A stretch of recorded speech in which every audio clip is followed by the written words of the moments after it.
end of time.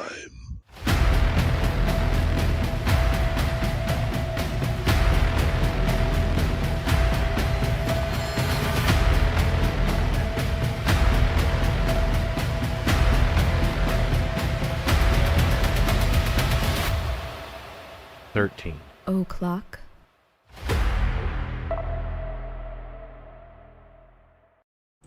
Well, hey, everybody. Hallelujah and praise Jesus. We're talking about fucking faith healers today. This should be an entertaining show. Although, I'm going to tell you right now, this kind of shit makes me really, really angry.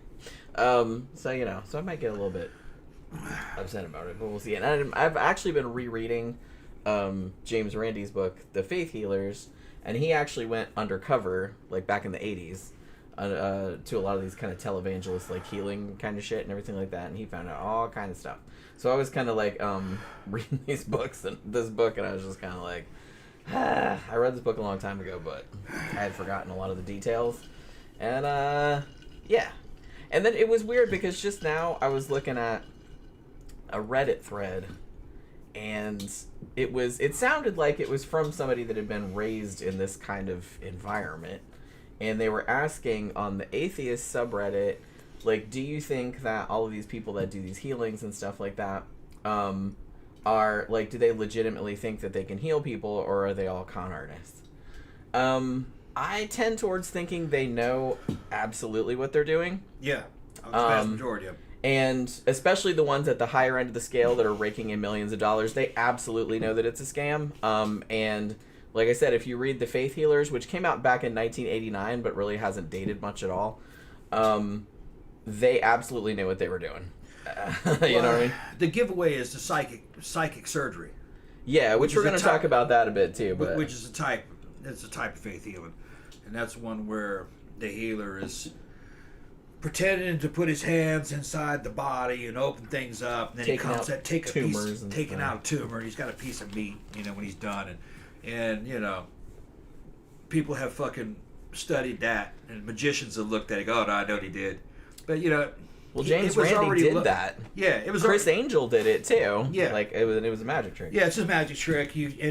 What he's pulling out is a piece of chicken liver. Yeah, that's usually what all it is. Now, there's one exception.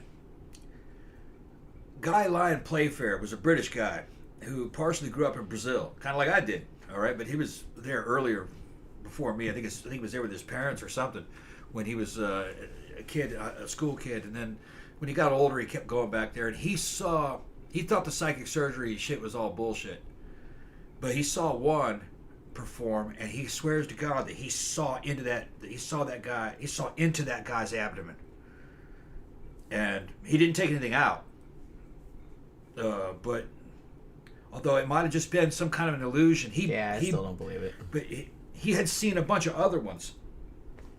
Maybe that guy just had like a trick the others didn't have. You know what I mean? Yeah. Because that's all it is. It's a trick. Playfair believed that he did use some kind of that maybe he did it, that he opened a hole in that guy's body. I don't know though. It's like he said he could see the internal organs in there, but it was only for a few seconds, and then he closed it back up, and then there was no scar.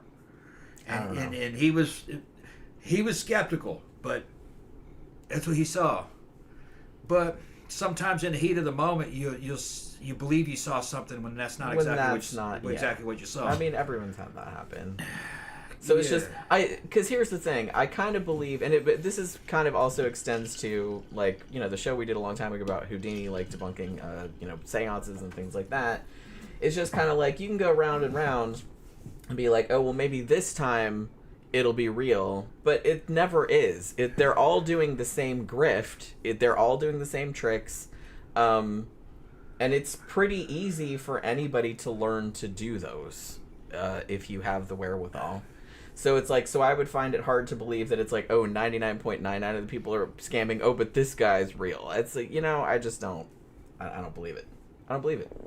I just think it's all a fucking trick. Some of them probably have better tricks than others. Sure. Yeah, look at it this way. A lot of these Uri Geller and a lot of these little fake psychics, you know what I mean? It's I want to do a show about that motherfucker too. I think we did one, didn't we? No, I don't think we have yet. You know what? One of my favorite like disses of all time. Yeah. was from James Randi, aka the Amazing Randi, who has sadly passed away, although he lived a very long time. He was a magician, and he devoted his later life to debunking a lot of this crap. And he said that when he died, he's like, I want to be cremated, and I want my ashes blown into Uri Geller's eyes. And I was like, that is so awesome. I love that he fucking Here's the thing, though. So funny. Most of these psychics are fake. You know what I mean? There's some mentalists out there that are really good. They can do things that you might think were psychic, but it's like Darren Brown. If you go on his YouTube channel, he's a British mentalist, and he's really, but he doesn't claim that he has super powers. He's a magician. Trickery. You know. All right, but Jen's seen me do things that can't be explained. I can't explain them. Yeah, but I don't think that's necessarily... Well, if I can do it, it means other people can do it. Yeah, but I don't... But that's kind of a different thing than what we're talking about. There's only two that I know are real. The fucking Rain Man, because all the damn prisons guards saw him, and the warden. The cops saw that he could make it rain inside houses, and it wasn't normal rain.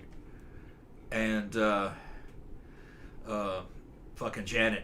What's her name? Janet Lawson, I think was her name, from Enfield Poltergeist. No, that wasn't her last name, but I can't remember what Janet. it was. But I can't remember what it is. I thought it was Lawson. No, that's not what it is, but I can't remember what it is. I've seen 2 interviews with her. They interviewed her as an adult, and I could still tell that, and just not everything that they saw, Guy Playfair and Morris Gross, not everything that they saw, or not all the witness testimony that they collected, I don't think all that happened. I think some people made claims, well, I saw this, but only they saw that, I saw her floating, but that was just one person outside claimed that they saw her floating by a window. Nobody else saw that, though. But there was stuff that had many witnesses saw things, like Lego bricks being thrown and things appearing out of nowhere, same kind of shit that would happen to me when I was a kid. So it happens to some people. It's something having to do with them. But this kind of crap that we're talking about tonight is always a scam, 100% of the time. Yeah. Stu gave us a super chat. What's up, Stu? Opinion on tarot cards, psychics, and mediums, and etc. All bullshit. It's all bullshit. Especially if they're making money off it. And actually, even if they're not making money off it, but they're doing shit like... Because remember a while back we did shows about like some TV psychics and shit, and we talked about Sylvia Brown.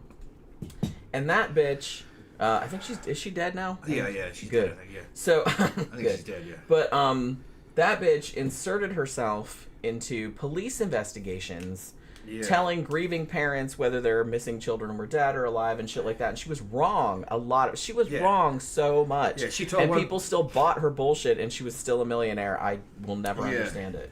Here's the thing, I've had weird things happen to me my whole life. Family members have seen it, other witnesses, Jen's seen it. It's paranormal. I don't think it's supernatural, but it's paranormal. The thing is, it's not reliable enough to where you can make a living off of it. See, anybody who's making a living off of being a psychic or whatever, no, it'd be more reliable if you were faking it. You could reliably make money. Well, yeah, as these motherfuckers have been doing. Just like the Ed and Lorraine Warren. They were involved in some real paranormal type cases, but most of them were fake because they were trying to make money. So any case they went on, he would say it was demons, and then he would blow it out of proportion. If they just show up and that's not, they're just like, well, we're just going to leave. Bye. This isn't our area of expertise. They were never going to do that. Right. Like, oh, no, nothing happening here. They never debunked anything. No, of course not. Every place they got called. There's no money in that. No, there's no money in that. Everywhere they went, it was a powerful demon. Ed had claimed to have killed a werewolf. He did. Did he say he killed a werewolf, or he saw the werewolf? I remember. We did a couple shows about Ed and Lorraine Warren. I think we talked about the werewolf on the second one, but I can't remember all the details because I was just like, I can't believe people actually really believe this shit. But Granther says, my mother, who passed a couple years ago, was convinced Benny Hinn was able to cure cancer on live TV. See, this is what annoys... Because, okay, so I've seen some people say that kind of sort of believe in this kind of shit. That it's like, oh, what's the harm? It's just making people feel better. Like, they're part of, a group and it's fun and all this other kind of shit. But the thing about it is that, one, they scam people who generally can't afford it out of all their money based on lies. And they also claim to heal people of like legit diseases that they have, and also encourage those people to stop taking medications, like to stop, doing treatments and stuff like that. And then they die. Well, yeah. Well, here's the thing. If you tell them you cured them, then you say, oh, by the way, keep taking the medicine, though, just in case. No. They don't, though. No. But they never... Here's the thing that pisses me off, though. It's like they don't... If you were scamming people out of money or doing this kind of scam using anything but religion, you would get in big fucking trouble. But because religion is involved, nobody's, we don't want to, First Amendment, all that kind of stuff. Which, cool, but you're just using that because you know you can get away with it. And none of these motherfuckers pay taxes either. It's like a religious thing. It's a huge, huge fucking grift. They make millions and millions and millions of dollars, and it's like completely ridiculous. And they can get debunked over and over and over again, and yet they still keep coming back, and people still keep falling for it. Yeah. And at some point, because I was kind of, while I've been like researching the show and rereading James Randi's book and stuff, I'm sitting there thinking, at what point, like, because I feel sorry. To an extent. No, I don't feel sorry. Well, that's where I'm kind of going with this. Let me finish what I'm talking about. To an extent. People that, one, were raised in this bullshit and don't know any better or don't know any different. Or they have some kind of mental problem or, intellectual disability or something like that that makes them more susceptible to this kind of crap. If you were a grown-ass adult and you go to this fucking kind of crap and legitimately believe that this dude wearing $1,000 suit who has his own private jet and in a gold-plated toilet or whatever the fuck is like telling you that he took your cancer away and you don't have to get treatment for it anymore, and you buy that and you like give him all this money, I'm not sure I can feel entirely sorry for you because you're a grown-ass adult with a functional... Him being rich might actually reinforce well, his that's credibility. kind of where and that's where, because the healing ministry, it overlaps a lot, especially nowadays, and going back several decades, with prosperity gospel. And that's where a lot of the pastors and stuff like that justified spending millions and millions of dollars on these lavish mansions and boats and jets and all this and gold jewelry dripping off them and shit like that, saying it's like, well, they're just showing their congregants that it's like, well, this is what faith will get you. They're not saying it's like, we're using all you poor motherfuckers' money to to buy all shit for us. There's also another way to look at it. If a dude's a psychic and has fucking mental powers, he would be rich as a motherfucker, being able to predict he'd win the lottery, winning lotteries and shit. So being rich might probably bolster. That's kind of where this guy that he's rich and powerful. So he may be able to heal me of this disease. Okay, because that would be more likely that he could heal you of a disease than some piss-stained, bearded bum in a back alley. Oh, I can heal you, cancer. Come here. Yeah, you gotta fuck away from your old fucking Let me touch you with my crusty old fingers. I can heal you. I told you I'm the president. Fucking that dude from the. You know that actor I'm thinking of. Who, Gary Busey? Yeah, that one actor that fucking was in all Carpenter's movies. I told you I was a president. The guy with the beard who was always playing the bum. Oh, right. He's in all of. He was in a lot of fucking those movies, but So I think that's part. So I think them being rich actually just adds to the credibility. That I guess. Yeah, and that's the angle that they use. But the thing is, though, is that look, I don't feel sorry for people believing that shit because by the time I was 13, I kind of don't either. But by the time unless they have some other kind of. By the time I was 13 or 14, I had a pretty good bullshit detector. I was going, no, they're not healing anybody. Of course not. I could tell. I was watching because they had that shit on television. Yeah, of course. I was like, nah. And in a way, okay.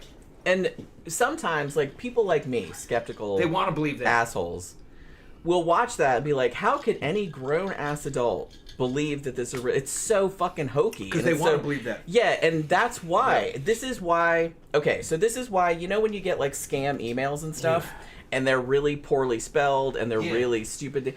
They do that on purpose because they're trying to get the gullible people. Yeah. They don't want your skeptical ass. They're not going to get any money out of you. They know that. They're going to make it as transparent as possible so they know that the people that are sending them stuff are legit marks. Those are the gullible people, and they're going to be able to get the most money out of them.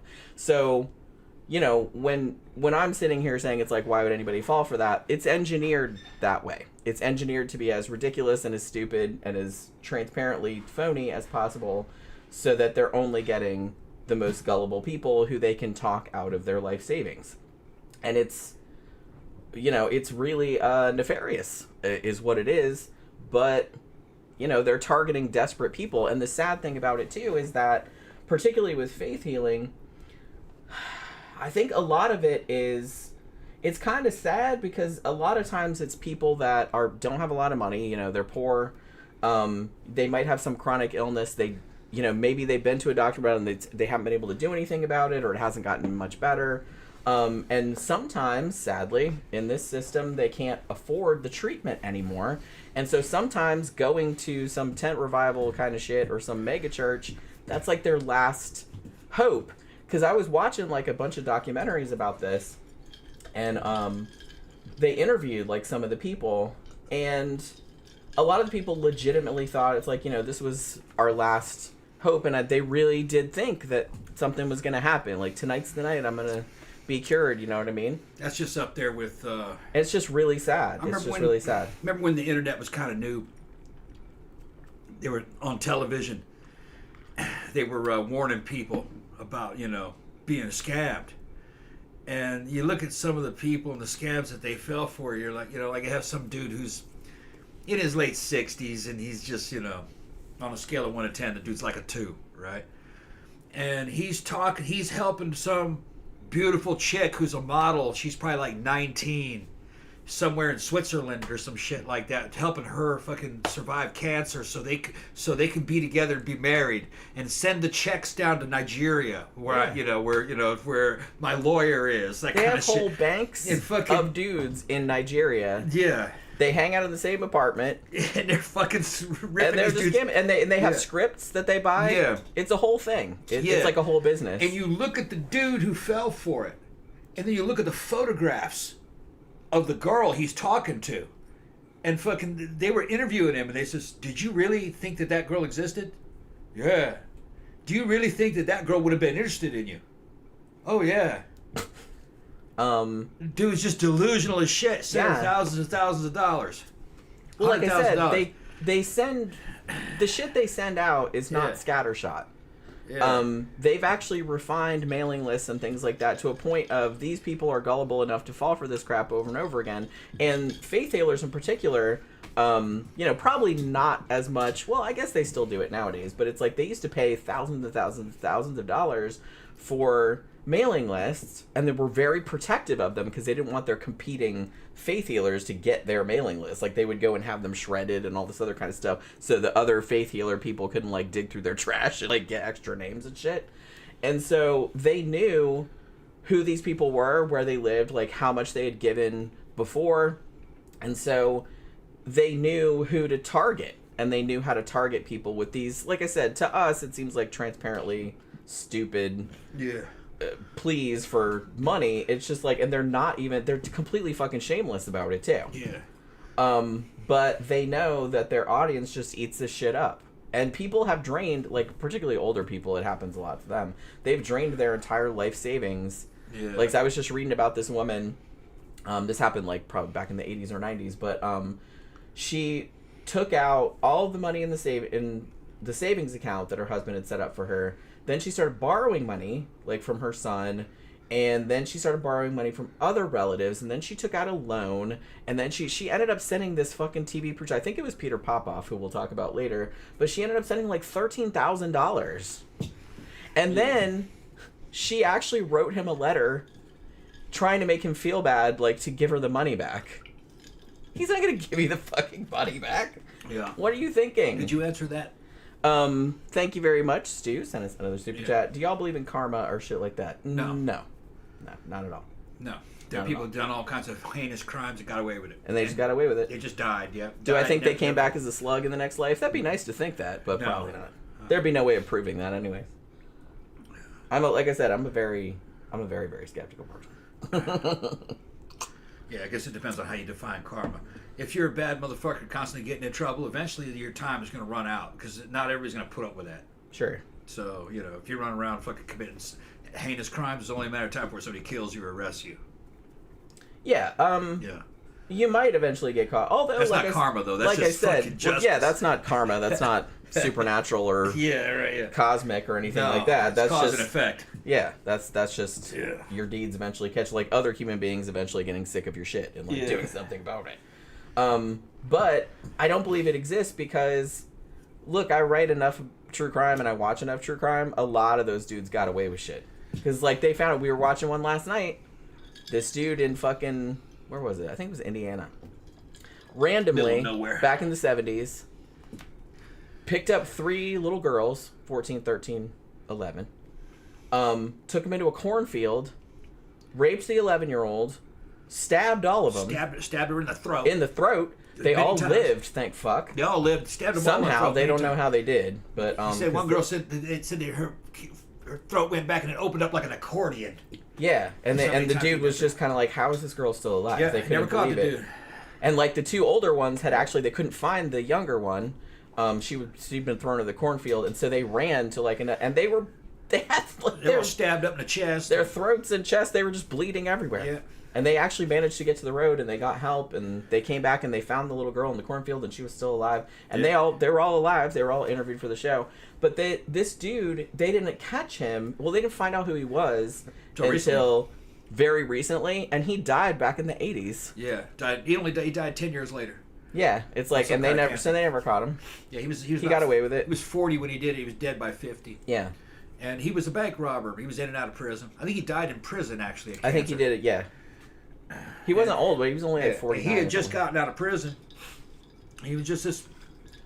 You look at he was just some white dude, random white dude. Random ass white dude. You just look at, you wouldn't think... Saw 3 girls walking down the street down to the arcade or whatever.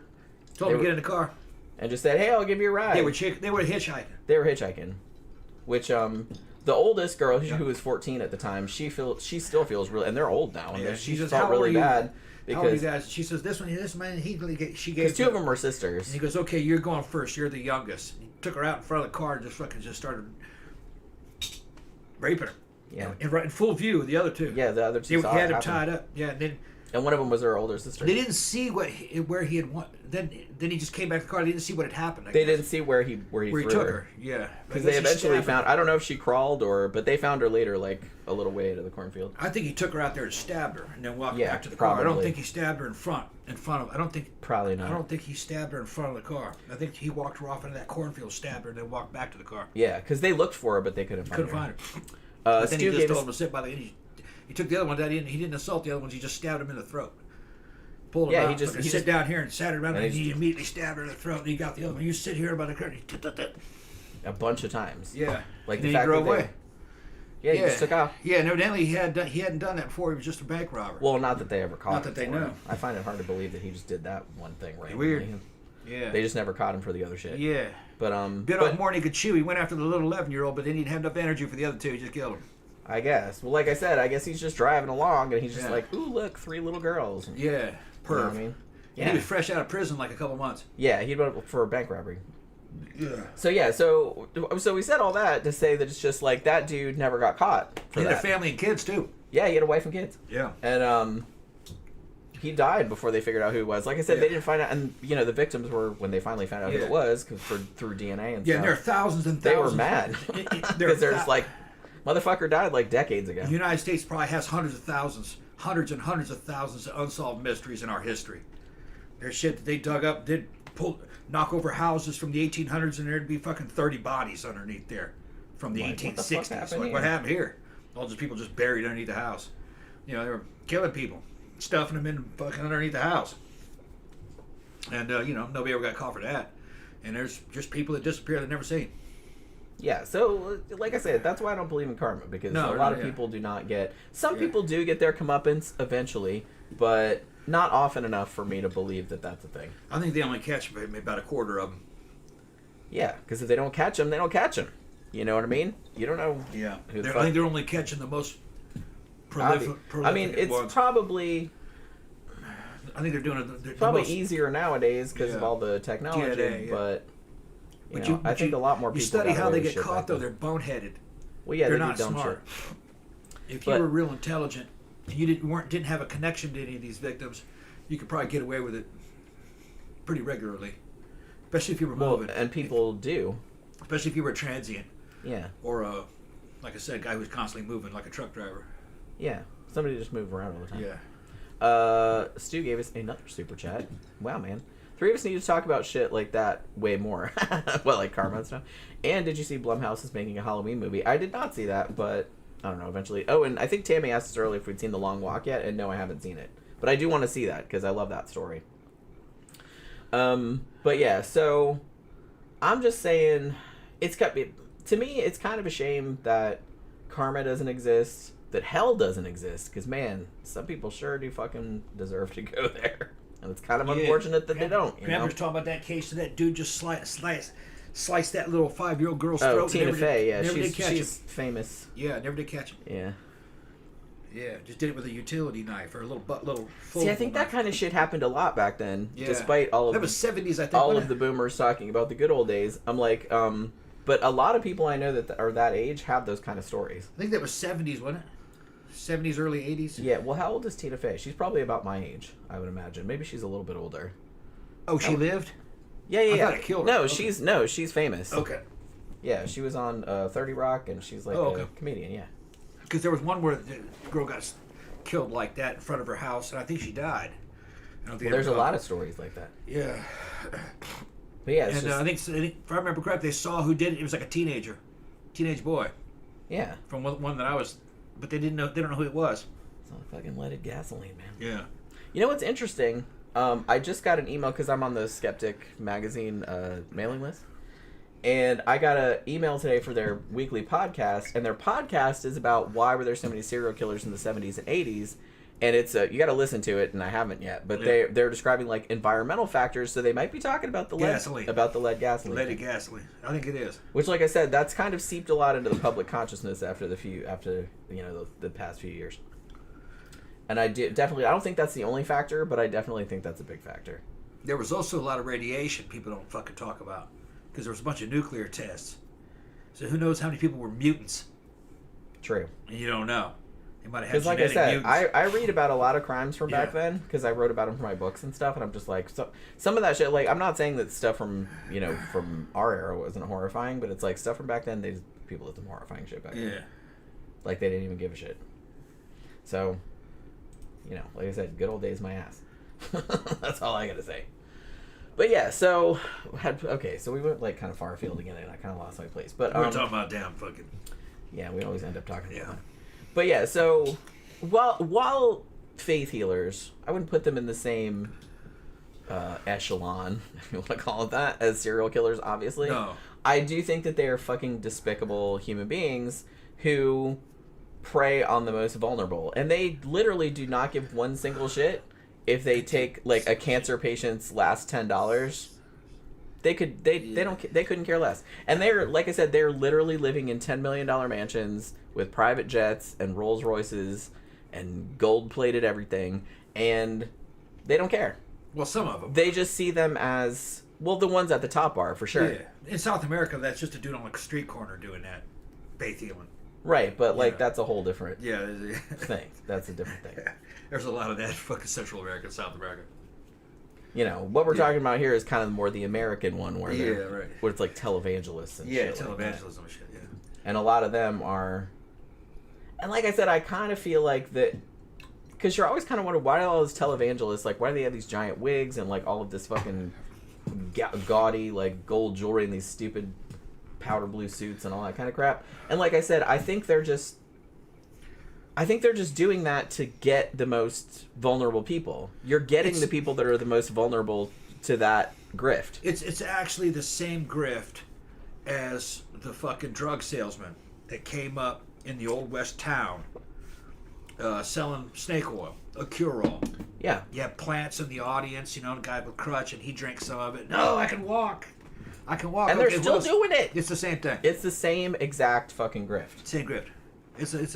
It has not been around changed forever. At all. Yeah. They're doing it the same way. Like Except I the said. snake oil probably had fucking cocaine in it. So at least you'd get a kick out of it. Which maybe, yeah. Faith healing, well, depending on which faith healer you go to, because if you go to somebody like, I was reading about this dude who's kind of a more recent-ish dude. I hadn't heard of him until I started doing research, because I don't really follow kind of a lot of this crap. But a dude named Todd Bentley, who, his whole thing is, he thinks that, well, he doesn't think this, but this is kind of his shtick, is that he thinks, like, you need, like, physical altercation to, like, I'm gonna kick cancer's ass. So he legit, and I was watching some videos of him, like, he will legit, like, hit people, because you know how a lot of the preachers will be like, be healed, Pat, and, like, people will fall over, like, oh, God. This dude will legitimately, like, headbutt people and kick people in the face and shit like that, like, hard. And he gets away with it, even though it's kind of assault. Because it's like I said, if religion is involved, people are allowed to get away with way too much shit, and it's like I don't like it. Yeah. Stu sent us another super chat. Thank you very much. Man, Thanks, Stu. Big spender this evening. Yeah. Most things in life are used as a vice for control. Yeah, and like I said, I'm not a big fan of religion in general. I'm not, I'm not shitting on anybody that does believe in that stuff, but to me, I just never see it used for good. It just never seems like it is. Maybe some people at the bottom, like, legitimately it does help them and stuff. And the thing about faith healing too is that the reason that it works is that a lot of the people that would go to these types of things, they believe in it. And there have been multiple studies that show that a positive outlook is actually good. Like, you get better health outcomes. Slightly. It's not a huge difference, but but that doesn't have anything to do with religion. Got to give some background, though, because we have people from the international scene. In other countries, religion is basically part of the state. It's part of your government apparatus. In the United States, they didn't allow that. It's a secular government. So, but you had the right to have any kind of religion that you wanted, as long as it didn't do anything that was illegal or unconstitutional in some way, because you could sue a religion here. So what that did was, because there was a separation of church and state, religions were more like businesses here. Yeah, because they had to compete, like in a capitalistic right. Yeah, and it was capitalism. landscape. So Scientology is a very accurate description of what religions are. And to me, they all seem a religion. like that. Scientology is a real religion because it is what it is. It's a fucking business. It's pretty open about it. Which, I mean, like I said, it's a corporation. I hate fucking Scientology because I worked with them. Like, if you don't know my history, I have like a whole thing about that, and we've done several shows about Scientology, because I have kind of intimate knowledge of it, because I've known a lot of Scientologists and shit, and it really makes me angry. Yes. So it's just kind of like, but at least at they're least it's sort of obvious honest. About what it is. Yeah. See, what that I it's like, just a money-making religion enterprise. Scientology is crackpot, right? But one thing that you got to say about Scientology is that it is American as fuck. It is. That could only happen in America, and it happened at a time when boomers fucking loved corporations. They thought corporations were the end-all, be-all. That was it was going to be the saving grace of America. Like the Disney Corporation and all these other corporations. The corporations were going to take over for the country. Actually, they could do it better than them. It was like a cross between a country and an army. So, because Scientology was a corporation and had the trappings of a corporate environment, to a boomer, it made it seem more official, more legitimate. They had their own sounds jargon crazy and everything. it sounds crazy to Gen X or Gen Z probably, but to boomers, they loved fucking corporations, that they saw that as real authoritative and very legitimate. Well, so a lot of people with that came out of the mindset, which, like I said, I don't have this mindset, so it's always kind of like mystifying to me. Yeah. They think hierarchically. Yeah, like a hierarchy, yeah. So they like having a system in place where it's like there's somebody above you and there's somebody below you, and the person above you tells you what to do, and you can tell this person what to do. You can wear a suit. And it's like all this other kind of stuff. And it's like, I office. never really liked that kind of structure. I don't really think that way. So it's like, so that kind of shit has always like pissed me off. You got commercials and PR and graphic design and suits and offices and fucking, so that makes it real. It looks super official. Yeah, it's very official. Even though it's a huge cult. Yeah. They're going to sue me now, probably. Yeah. Although we've done a lot of shows on them, we haven't got sued yet. Unless they've sent me letters and I just threw them out. I don't really know. They don't give a shit anymore. I don't think they give a shit anymore. They did, well, they used to back in the old days. They can't. They realize they can't fight the internet. Back in the old days, Yeah. they used to have like all these expensive lawyers on retainer, and man, if Yeah. you just like breathed a word bad Yeah. about that, they would like come after you. Yeah, that. Or they would set up websites saying you were a pedo or something Yeah, like that. that world doesn't exist anymore though. So. But everybody knows now. Everybody knows who they and are. I'm going to give big props to South Park because I think that was the first time. That was the end of Scientology. That was the first time that like mainstream America like saw without, because I think before that it was kind of a fringe. Yeah. What's her name that was on King of Queens? Leah Remini. Yeah. Her documentary was also, she had a series too, and that was great because she used to be a Scientologist. She left, and she just exposed all the tea. Like she spilled all the tea, and it was fucking great. And I love that she did that. Like that was really ballsy. She just wasn't having it. You know what I mean? Yeah. And but I think it was mostly South Park that kind of spelled the beginning of the end, because that was like the first time that a lot of people had even heard of that, and they're like, what is this stupid shit? And then like a lot of people looked it up. I started looking it up back in the old days because I lived in Clearwater and I worked for a company that was owned by Scientology. It wasn't a Scientology church, it was just a printing, like a publishing company that didn't have anything to do with Scientology. But the person that owned it, Bonetta Slaughter, and she was kind of a famous Scientologist if you want to look her up, she owned it. And Lisa McPherson, the woman who, and that's also very famous, she has her own Wikipedia page, who died under their care, she used to work at the company that I worked at before I worked there, because that happened before that.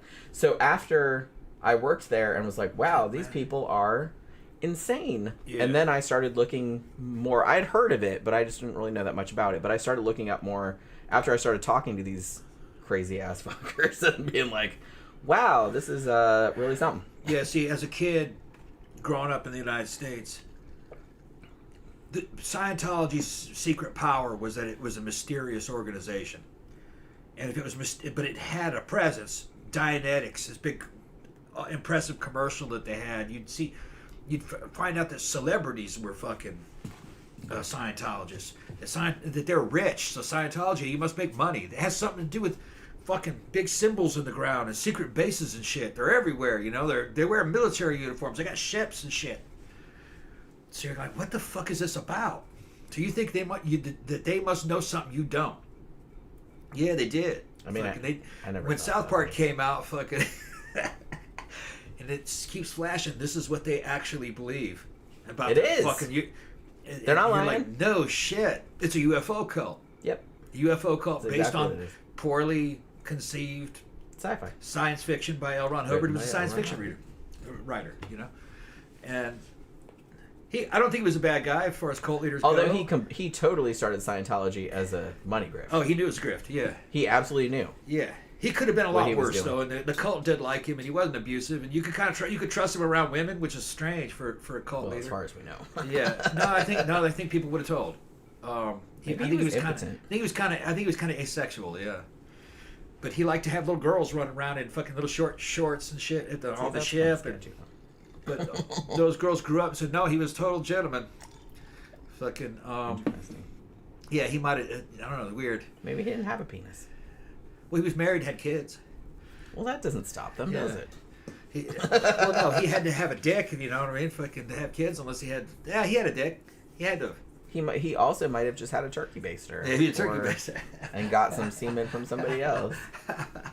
Just But, just made his friend jerk off into a cup. And, Yeah, you know but what I mean? There's lots of other ways to facilitate that. I'm going to be fair to him. He wasn't an abusive leader to the cult members. He wasn't real good to his son. All right, his son was gay. He didn't like his son, and he kind of ignored. Scientologist very, very. Yeah, and he wasn't too good to his wife either. He made his wife go to prison for him. That was that wild. was super shitty. Okay. Threw her under the bus. But to the cult members, he was nice to everybody. It wasn't until the guy who took over, David Miscavige, he was a dick. He was an abusive Well, motherfucker. he's still Yeah, he's still a dick as far as Yeah. So, but it just is what it is. It's a hokey cult. And I'm glad that it's declining, despite what they desperately want you to believe. It'll never totally go away either, I don't think. No, probably not. No, this shit never does. It Like has I said, too much property. well, like I said, it's kind of the thing. Like with faith healers, it's that somebody like Peter Popoff, who I'm going to talk about a bit in a bit, he was exposed as a fraud many times over, definitively. Like on TV, it was on the Tonight Show and everything. And some people fell away, were like, oh man, like they felt like they've been scammed and stuff like that, but he just kept coming back and people just let him. Well, Scientology has faith healing too. It's just I know they do, yeah. Just that you heal yourself. Yeah, with it's the faith, same kind of shit. basically. Well, here's the Psychic thing, power. and I understand, I understand the appeal of faith healing. It's just kind of like anything else. Look, life is complicated. The world is complicated. We didn't really evolve to deal with a global situation where you know about all this stuff like coming in at the same time, or that we know about all these complexities and stuff. Information overload. Yeah, so I understand that for a lot of people, if you come to them and say, I have this very simple, so you don't have to do this and that and the other thing, you don't even have to know about any of this stuff. I can just, all you have to do is take this little piece of cloth and pray on it and drink this magic water and everything will be okay. Like, I understand the appeal of that, especially for people that are really desperate or might have some kind of, like, horrible, incurable illness that, you know, medical science hasn't been able to do much about, you know, and they're hopeless. I understand that. Like, but the fact that these people prey on those people's desperation is just really heinous to me. That is a horrible thing to do. Like, you know, if you didn't have any conscience, yeah, there's a lot of money to be made in this fucking scam right here. I'm not saying that, but I just don't think I could do it. You know, I just don't think I could do it. I would feel too bad. I don't know how these people fucking sleep at night. I really don't. It's just, you know. Yeah. Because man, they will just rake in like millions of like $1 million a month. That's like nothing. You know what I mean? And people send it to them just like in the mail and crap like that. And people that don't have it. And it just, that makes me so angry. And they just don't even care. They don't care. That's their job. Yeah. And they absolutely 100% know that it's a scam. It's all engineered to be a scam. Yeah. They know what they're doing. It's a huge multi-million-dollar operation. Oh, not only people like that. I think most people think if they can fool you, then it's your fault. You've rightly gotten. That's money how they out of justify. it. Yeah, they're saying like it's they're like well, if you're dumb enough to fall for this crap, it's like evolution, you know, and natural selection and shit. I'm sure that's how they. Yeah, they said this is a jungle and it's a dog eat dog world and you're the dog that's being eaten. You know. Yeah. That's all it is. And like I said, I think the fact that a lot of faith healing shit and like televangelist shit is so transparently and stupidly like over the top and ridiculous and obviously fake is for that very reason. Because then they can point and just say, well, like, look, it's like, it's obvious that we weren't being serious. Like, if they fell for it, that's their own stupid fault. Well, a lot of the corporations are like that too. Well, yeah, look at Harley Davidson, that corporation. Overcharging for motorcycles that never fucking change, really, you know what I mean? Because they know who their customer is. Like, nah, it's not putting any money in motorcycles. Company. We're just here to sell shirts. Look, I'm a graphic designer. I'm in advertising. I work for an advertising agency. Yeah. So it's like, you know, you have to know who your demographic is. What is the problem for them that you are solving? You know, who are you targeting with this message? And all this other kind of stuff. We don't really do it. I mean, at heart, it's kind of all deceptive, I guess, because they're just trying to make you buy stuff. Yeah. But it's just, honestly, like, the companies I work for, they're not doing it. They're selling you a car or, you know, it's, you know, dentists and shit like that. It's nothing nefarious. It's You're just getting what regular, you pay for. Yeah, it's just regular ass shit. It's not like scams or anything. You're just not really getting what you pay for with a Harley Davidson motorcycle. Because that company's there to sell T-shirts. Well, they're selling a lifestyle. It's a good motorcycle. And the thing about a lot of corporations, it's overpriced, especially in the last couple of decades, is that one thing that you can do, you can't really sell a product, obviously, anymore, because most people are too media savvy. Yeah. So what you have to do is sell a lifestyle. You have to sell your brand. You have to sell, you're the kind of person that would do X thing. Yeah. You know what I mean? And you have to, like, tailor to those kind of people. Because you're going to get more people that way because it's not as overtly advertising. You're appealing to a certain demographic. and just trying to form a connection with them. Yeah. That's all that you're doing. Yeah. Is it deceptive? Yes. Yeah. All advertising is deceptive by its very nature. Yeah. But like I said, at least when you're buying a Harley, at least when you're buying a car, at least it's a thing. It's a thing. Yeah. Like it works the way it's intended to work if you're if most of the time. Yeah. You know what I mean? They're not selling you bullshit. They're not selling you some tap water and saying it's holy water from Jerusalem that's going to make your cancer go away. Right. Like that's obviously a whole different thing. And, Harley Davidsons are good motorcycles. They're very good. It's just that, man, they're overpriced. And I've never known, like, a real biker, like, from any of these outlaw gang, that has bought a new one. They buy used ones, and they build their own, which is a very different animal. But the guys buying new ones are kind of wishing they were the guys that were actually just building their own. You know what I mean? Yeah. You know what I'm talking about. By the way, a long time ago, Stu gave us another super chat. Yeah, yeah. Said, I'm not religious either. Fuck gods, there isn't a god. Yeah, I agree with you on that. Yeah. Yeah, and like I said, especially nowadays, I think religion is just a tool to scam money out of people and to get people to do what you want. It depends on what it country probably you're in. always was. Depends on what country you're in. I think it always was. In some countries, that's part of the government. I do think that some people genuinely do believe. I mean, obviously, I know some people genuinely do believe because I know some people like that. But people that use it know very well what it is. I don't think they actually believe in any of that. They just use it to get what they want out of people. That's all. And have been for centuries, if not millennia. I don't know. I think a lot of them believe it, but they also know that maybe it's a they tool. do. But like I said, it's kind of we're coming back to both. We're coming back to that, and I will say that anybody that's running a scam like this, like faith healing or psychics or any of that kind of crap, in some ways, some level of self-delusion is probably good because it gives you that extra confidence that comes across to other people. But you can't be so deluded. I kind of feel like that doesn't work. I kind of feel like the ones that get the farthest, the Peter Popoffs, the Joel Osteens, all those kind of people that make millions and millions of dollars, those people absolutely 100% know that they are grifting. It's a whole... I mean, they have a whole mechanism. It's a multi-million-dollar corporation they are running, and I find it very difficult to believe that they don't know to the very bottom. And honestly, like I said, if you read James Randi's book, which is several years old but is still pretty relevant, people like Peter Popoff and stuff like that, he got tape of them saying shit, which I'm going to talk about a bit later, and they absolutely knew what they were doing. They were faking shit, and they knew it. They knew what they were doing. Yeah. It was completely cynical. Yeah, but I don't think they're all like that. Like, with my studies of Scientology at the upper levels, like David Miscavige and, say, Tom Cruise, they actually believe that. I do think Tom Cruise actually believes that. And fucking David Miscavige believes it. He just doesn't know much about it. He knows that other people can't make it work. But I think he thinks it actually does work.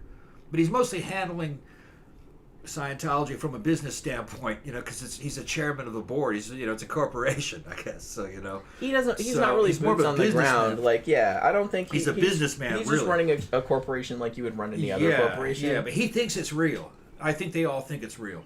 I don't know if he thinks. Well, I don't know. Maybe he does think it's real. They've talked themselves into. I think the ones at the bottom probably know. It sounds kind of bullshitty, and the ones at the middle and. But I think the guys at the top actually, no, it's real. It's just you can't work it because you don't know how to keep Scientology working. You don't know how to use it. Because it's basically they're trying to be a fucking wizard. They're paying to learn how to be a Jedi. Use my powers. Well, and see, you can't do it. It works just so you can't do it. That's another thing that faith. This is why faith healing is so effective. For that same reason, is that it's kind of win-win for the scammer. Yeah. Because, they will sit there and say, hey, I just healed your cancer, blah, blah, blah, give me a love offering or whatever the fuck they call it. Yeah. And then if the person is not healed, then, and comes back and complains, which they rarely do, but sometimes they do. Well, you were not faith. You didn't pray hard enough. It's your fault. It's your fault. Yeah. So they blame the victim. Yeah. So like I said, they win either way. Yeah. And then that makes the victim, who is probably like dying of some horrible disease, feel even worse. Yeah. Because they're sitting there going, "Oh, I didn't pray, or I didn't do it right." Yeah, you didn't believe enough. You didn't do it right. So they just gaslight you into thinking that you did it wrong. That's what Scientologists do, but it's the same grift all around. Yeah, but I believe the Scientologists believe it's real. Because they look at these other religions as, oh, that's obsolete technology. That's but they all full of say shit. that. We're the top technology. They Our all say shit that. works. Yeah, they think it works. Every religion says that. We're the only right one. Yeah, all the other ones are wrong. They're Right. heretics. Blah blah blah. Scientology is not doing anything that other fucking religions don't do, and I hesitate to The trappings, give it that the trappings are different though. nomenclature. Because it's not a religion, it's a cult. Like I said, I kind of feel like all religions are a cult to some degree. They're all cults. But Scientology for sure. A cult just means it's small. It's a small religion. If you look at Christianity, it's a bunch of small little churches. It's a bunch of Christian cults. And Christianity is like it's not a monolithic. It's not one thing. It's many different things, and it was always many different things. Because I mean, and they're still like fighting with each other, like different denominations. Yeah, and it was always that way from when it was born. You can just look at the Pauline material. They're talking about our Savior and our Mother of Mary, and just because there was other peoples and other people, there were other Christians, and most of it is about how to deal with heretics. In the Pauline materials, and heretics is not a non-believer. That's a Christian that doesn't believe what you believe. What you believe. So that means that when Christianity was born, it was a bunch of different groups that didn't believe. Jesus, man, born of a woman, because there were other Jesuses that were never born.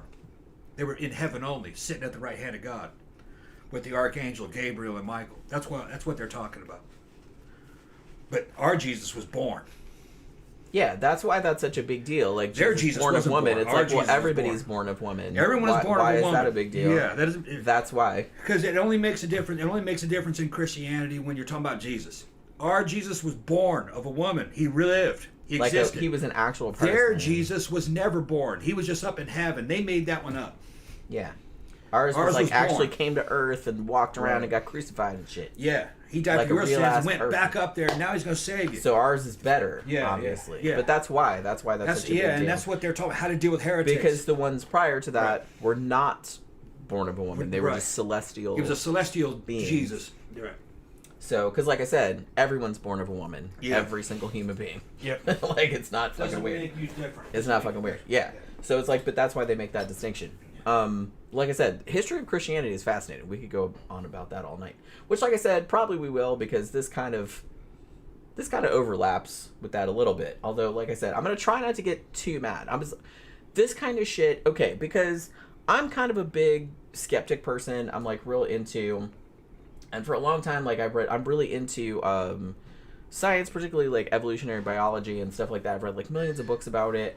Physics to a lesser degree.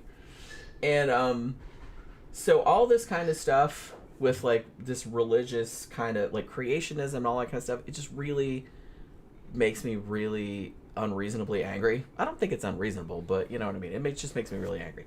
And this kind of stuff makes me angry because creationism, that's dumb, but it's not like really hurting anyone physically. Like, yeah, like if you homeschool your kids and that's all you teach them is creationism, yeah, they're probably not going to get a good job later on, you know what I mean? Which is another kind of harm. But faith healing makes me even madder than that, because this is something that's actually harming actual people, including children who don't really have a choice in the matter, especially if their parents are wackadoodles like this and are just kind of like, oh, well, we know our kid has diabetes, but we're just going to pray about it, and then the kid dies. Oh, well, it's God's will. Like I said, it just makes me so angry, because that kid didn't have a choice, you know what I mean, to have you dumbasses as parents who didn't believe in medical intervention, where your kid very well could have led a normal-ass life, and you would rather just pray about shit and hope about stuff than, like, you know, avail yourselves of the many available treatments for that, and your kid could have lived. I don't really understand that. Papa Morrison showed up. What's up, Papa? Hey, what's up? So cool. How long we been gone? Almost an hour. Okay, probably about time to talk about some of these faith healers. Well, yeah, because like I said, but I have to go to the bathroom. Oh, do you? Yeah, I'm gonna need another drink because All right. we've been going on and on so long about something. Yeah, well, that was the hour-long introduction. This is the introduction of the fucking thing. But, see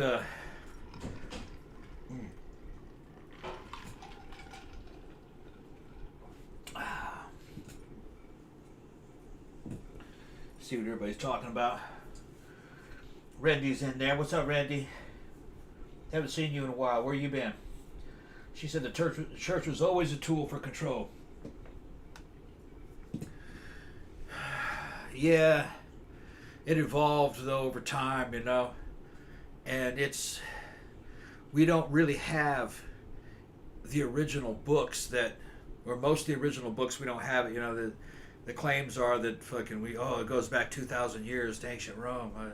Actually, the oldest complete Bibles that we have are not that old. They're from the medieval period. We have little scraps of something, and it might have a few words on one side and a few words on the other. And go, oh, that's the Book of Job or some shit like that, you know. Oh, that's Paul, you know. We know what that came from. We don't have the rest of it. So there's just no telling. Everything's been erased and rewritten, you know. And on Josephus, you know, they fucking added some stuff which supposedly mentioned Jesus and the Christians, but it looks like a commercial for Christianity put in there. And that was put in later. Yeah, because there are other versions of Josephus that has no mention of Jesus or Christianity. That was put in a lot later. So it was Christians in the medieval period rewrote history and put shit in there retroactively. I think it's called an interpolation. Yes. That's what they call it. So they rewrote ancient history. They go, hey, why aren't they talking about Jesus? Well, no, we're going to put Jesus in here. They just forgot to mention it. Yeah, because exactly. we know that he lived. You know, well, another thing too, and this is kind of an indication of that, is that Christians, particularly back in those days and even nowadays, and in some of the literature that I read about faith healers, some of them, they would hire people, you know, to do the scams and everything like that, and to them, scamming is okay. Yeah, if it brings more people into the fold. Because it saves souls. Yeah, so it's like kind of the end justifies the means kind of thing. Like they don't see it as scamming if the end is like a greater good as they see it. It's called pious deception. Yes. That's what they call it. Fooling people to get them into what they church. Interpret as a good end. Yeah, because you're going to save their soul. I would not interpret it as that, but they probably Thus, the Shroud of Turin. Yes, it's which is 100% fake. It's fake. 100% fake. But the church liked it. They showed it around. It was just something you could show to the peasants and go, look, Jesus, wow, yeah, it's cool. But that makes no sense. No. And, you know.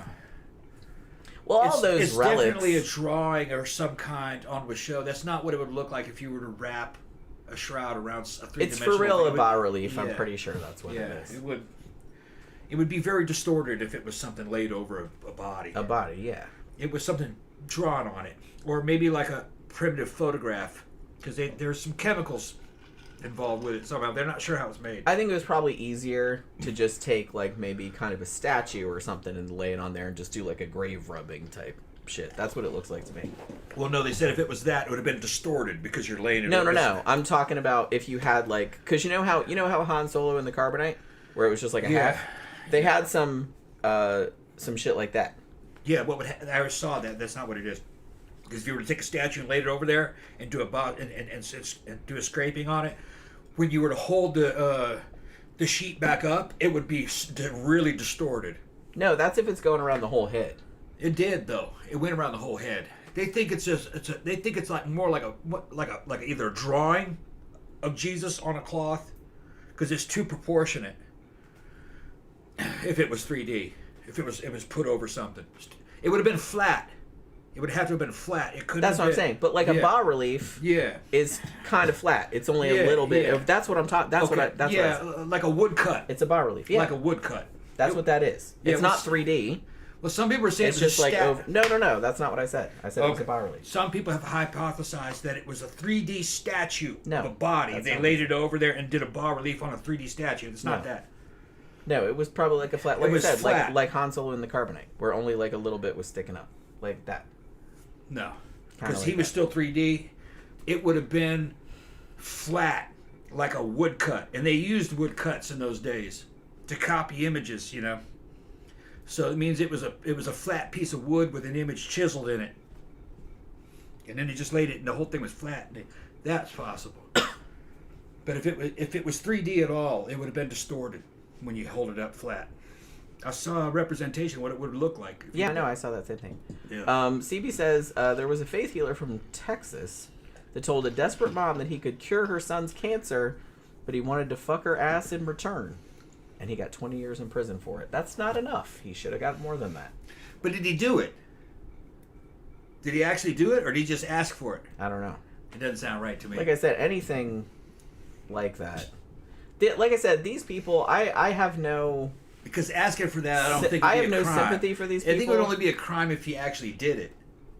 I don't know, because it's kind of... would it Unless be you could extortion? somehow say that it was... It doesn't sound legal. You couldn't get 20 years for asking for that. You'd have to do it, I think. Because then Well, yeah, it's maybe kind you of like did. rape. Well, it is rape. It's coercive rape. Yeah, coercive rape, yeah. That you're going to do this or Something bad's going to happen. And like if the person believes that's the legit yeah. outcome, then yeah. That's a whole different thing. It's not forcible rape, it's coercive rape, which is you'll go to prison for that too. We're going to have sex or I'm going to tell on you. That's coercive. Yeah, or something else bad's going to happen. You know? Yeah. So, but yeah, I mean, that does not shock me at all. These kind of motherfuckers that we're talking about, even the real famous ones, this sounds like the kind of shit they would do. It would not shock me at all. And honestly, a lot of them, especially ones like Todd Bentley, who I'll kind of talk about later, he actually was a ex-con, and he had done like some sexual assaults when he was younger, and then claimed he was reformed and all that fucking bullshit, and went on the Christian grift circuit, and then later on got in trouble for... Catherine says there's no sound. What? No sound? No sound. How could that be? What happened? Must be just him. Maybe it's just you. Yeah. Microphone's on. Yeah. Unless it just broke. It's on. It's on. It's on there. Okay. It's on there. Everybody else, like, chime in. See? Yeah. Okay, it came back. Yeah, okay. Yeah, I don't think... we didn't touch anything. I didn't touch anything. I don't think. Yeah. Graham just said that Leonard Nimoy called bullshit on the Shroud of Turin back in the 70s. I haven't seen that in a long time. I gotta see that. Man, I again. still love In Search Of. Yeah, In Search Of that creepy ass fucking That was intro. such a creepy and show. fucking- I didn't believe any of that stuff, but it was still, like, creepy to watch it. Yeah. You know what I mean? Leonard Nimoy was, like, the perfect Yeah, he's fucking perfect for that. host for that. So yeah, so like I said, I understand, and to an extent, depending on the situation, I do feel sympathetic toward people that are just in really desperate, vulnerable circumstances, maybe have horrible, incurable diseases that medical science has not been able to fix, or, you know, whatever, and this is like their last ditch effort. But the thing about it is, like, one, don't waste your fucking money, man. It's like, really don't. Like, these people will just take every penny you own, and they do not give a fucking shit about you or about your disease or anything like that. Like, please don't fall for it. It's like, even if medical science can't help you, you know, at least one, keep trying, or two, like, at least spend some time with your family and use that money to, like, do some fun shit, like, before you die. Holy crap, don't just give it to these fucking grifters. They've got millions and millions of dollars already. They don't need your fucking money. You know what I mean? So, it's just really sad. It just makes me really sad. Like I said, it depends, though, because some people that seem like functioning adults that fall for this crap, I don't really feel. It's kind of like the people that think that celebrities are messaging them on Facebook or Instagram or whatever. Like, hi, I'm Keanu Reeves, and you're beautiful, and I'm in love with you. To some, like, 80-year-old woman. Hey, I'm in jail in Timbuktu or somewhere, and it's like, and I need $3,000 to get out, or some shit like that. Keanu Reeves needs me to bail him out of jail. So he can be in It love works. with me. Like, Get my dentures. Get my dentures, get my pen, get my fucking checkbook. I don't understand. Like, sometimes, like, it might be dementia. Maybe, Yeah. like, if you're one of your older relatives is fallen for this, please have them check for dementia. And And not to mention they might just be dumb. I don't really know. Well, it's like that old dude fucking thought that fucking 20-year-old girl with implants It's who looks like kinda a the same gorgeous thing. as shit, that she's interested in his fucking scrawny little fucking old ass, you know what I mean? Fucking, and she's dying of cancer. Old boomer dudes are the worst, man. Yeah. They think like 20-year-old chicks like Yeah. still want to fuck them. I'm just Yeah. like, sorry, Yeah. dude. And no. then she's claiming to be dying of cancer, and you look Like, like you're I'm not dying of 53 cancer with and I those don't big wanna ass fuck you. jugs. Not with that body. You're not dying of cancer. She's dying of cancer. Can you please send me money? Here's my Yeah, address. it was just kind of like that It's somewhere funny, in Nigeria. that funny ass like scam. I think I saw it a long time like on Snopes or something, Yeah. where it's like somebody sent around this thing where it's like this kid who was just a head and his body was made of like a bag of leaves or something, Yeah. and like some people actually fell for it. Fell and, for like, that, sent yeah. money. I'm just a hand. My body's a bag of leaves. I'm like, oh my god, that's awesome. Well, somebody just made it up like to be the stupidest shit imaginable to like to see if people would fall for it. that, isn't there? There is, yeah. Yeah, I remember that. Yeah, they made a photo that went along with it. It was a while back. I think they made it in Photoshop. But I was like, oh my god, that's fucking hilarious. Because honestly, if you fall for something as stupid as that, unless you're mentally impaired somehow, I really don't feel sorry for you. You know what I mean? If it's a good scam, I might give you a little bit of sympathy. But falling for it's like I'm just a head and my body is leaves and I need money to get a real body so they can attach my head to a body. If you fall for that, I can't help you. I'm just sorry. I don't feel bad if you get scammed out of all your money, because obviously that's bullshit. So yeah, so like I said, I get the appeal of it. People want simple solutions to complex problems. It's the same kind of shit that like the weight loss industry works on and stuff like that. Take this one pill and you don't have to diet or exercise or anything like that. Like the weight will just come off. And it's like it never does. It's like, they're just trying to sell you something. That's all. So, as we were saying before, like faith healing's been around like forever. I think most people, particularly in the West, know of it as kind of like a Christian thing because of, shit about Jesus in the Bible, like healing the blind and the lame and all that kind of stuff. But there are precedents in many earlier religions and in other world religions. Hinduism has their own thing. Islam has its own thing. Native American, indigenous tribes had their own thing. Like everywhere has healing kind of stuff. You know what I mean? It's a very common, very, very common. I don't know if I'd call it going back that far a grift, because back in those days, medical science wasn't all that great. So it might be kind of a crapshoot. Like if you went to whatever the legit science was for the day, like to treat your whatever it was, or if you went to the faith healer, it could go either way. Because like I said, medicine back then, they didn't wash their hands. They didn't really know about germs or anything like that. So you'd probably be equally equally likely to die, like from either thing. You know what I mean? And it might have been better to just do nothing. Because the thing about it, and the reason why faith healing is such a lucrative grift, is because most diseases, other than like, the big ones like cancer and stuff like that, diabetes, most sicknesses people get will go away on their own most of the time, even with no intervention at all. So if you go to one of these big revival things, or you go to one of these big mega church deals, and you just have something like not life-threatening, like not super serious, there's a decent chance that it will just go away on its own. Like you don't need medical intervention. So when you go there and they're like, you're healed of your whatever disease, and they're just like, ooh, praise the Lord, whatever. And then like a week later, you're like, wow, I feel a lot better. But that would have gone away anyway. It doesn't have anything to do with that dude hitting you in the head and saying that he drove out the demons of whatever your disease was. You know what I mean?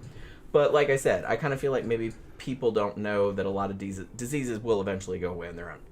Not all of them, obviously, and some people have chronic ailments.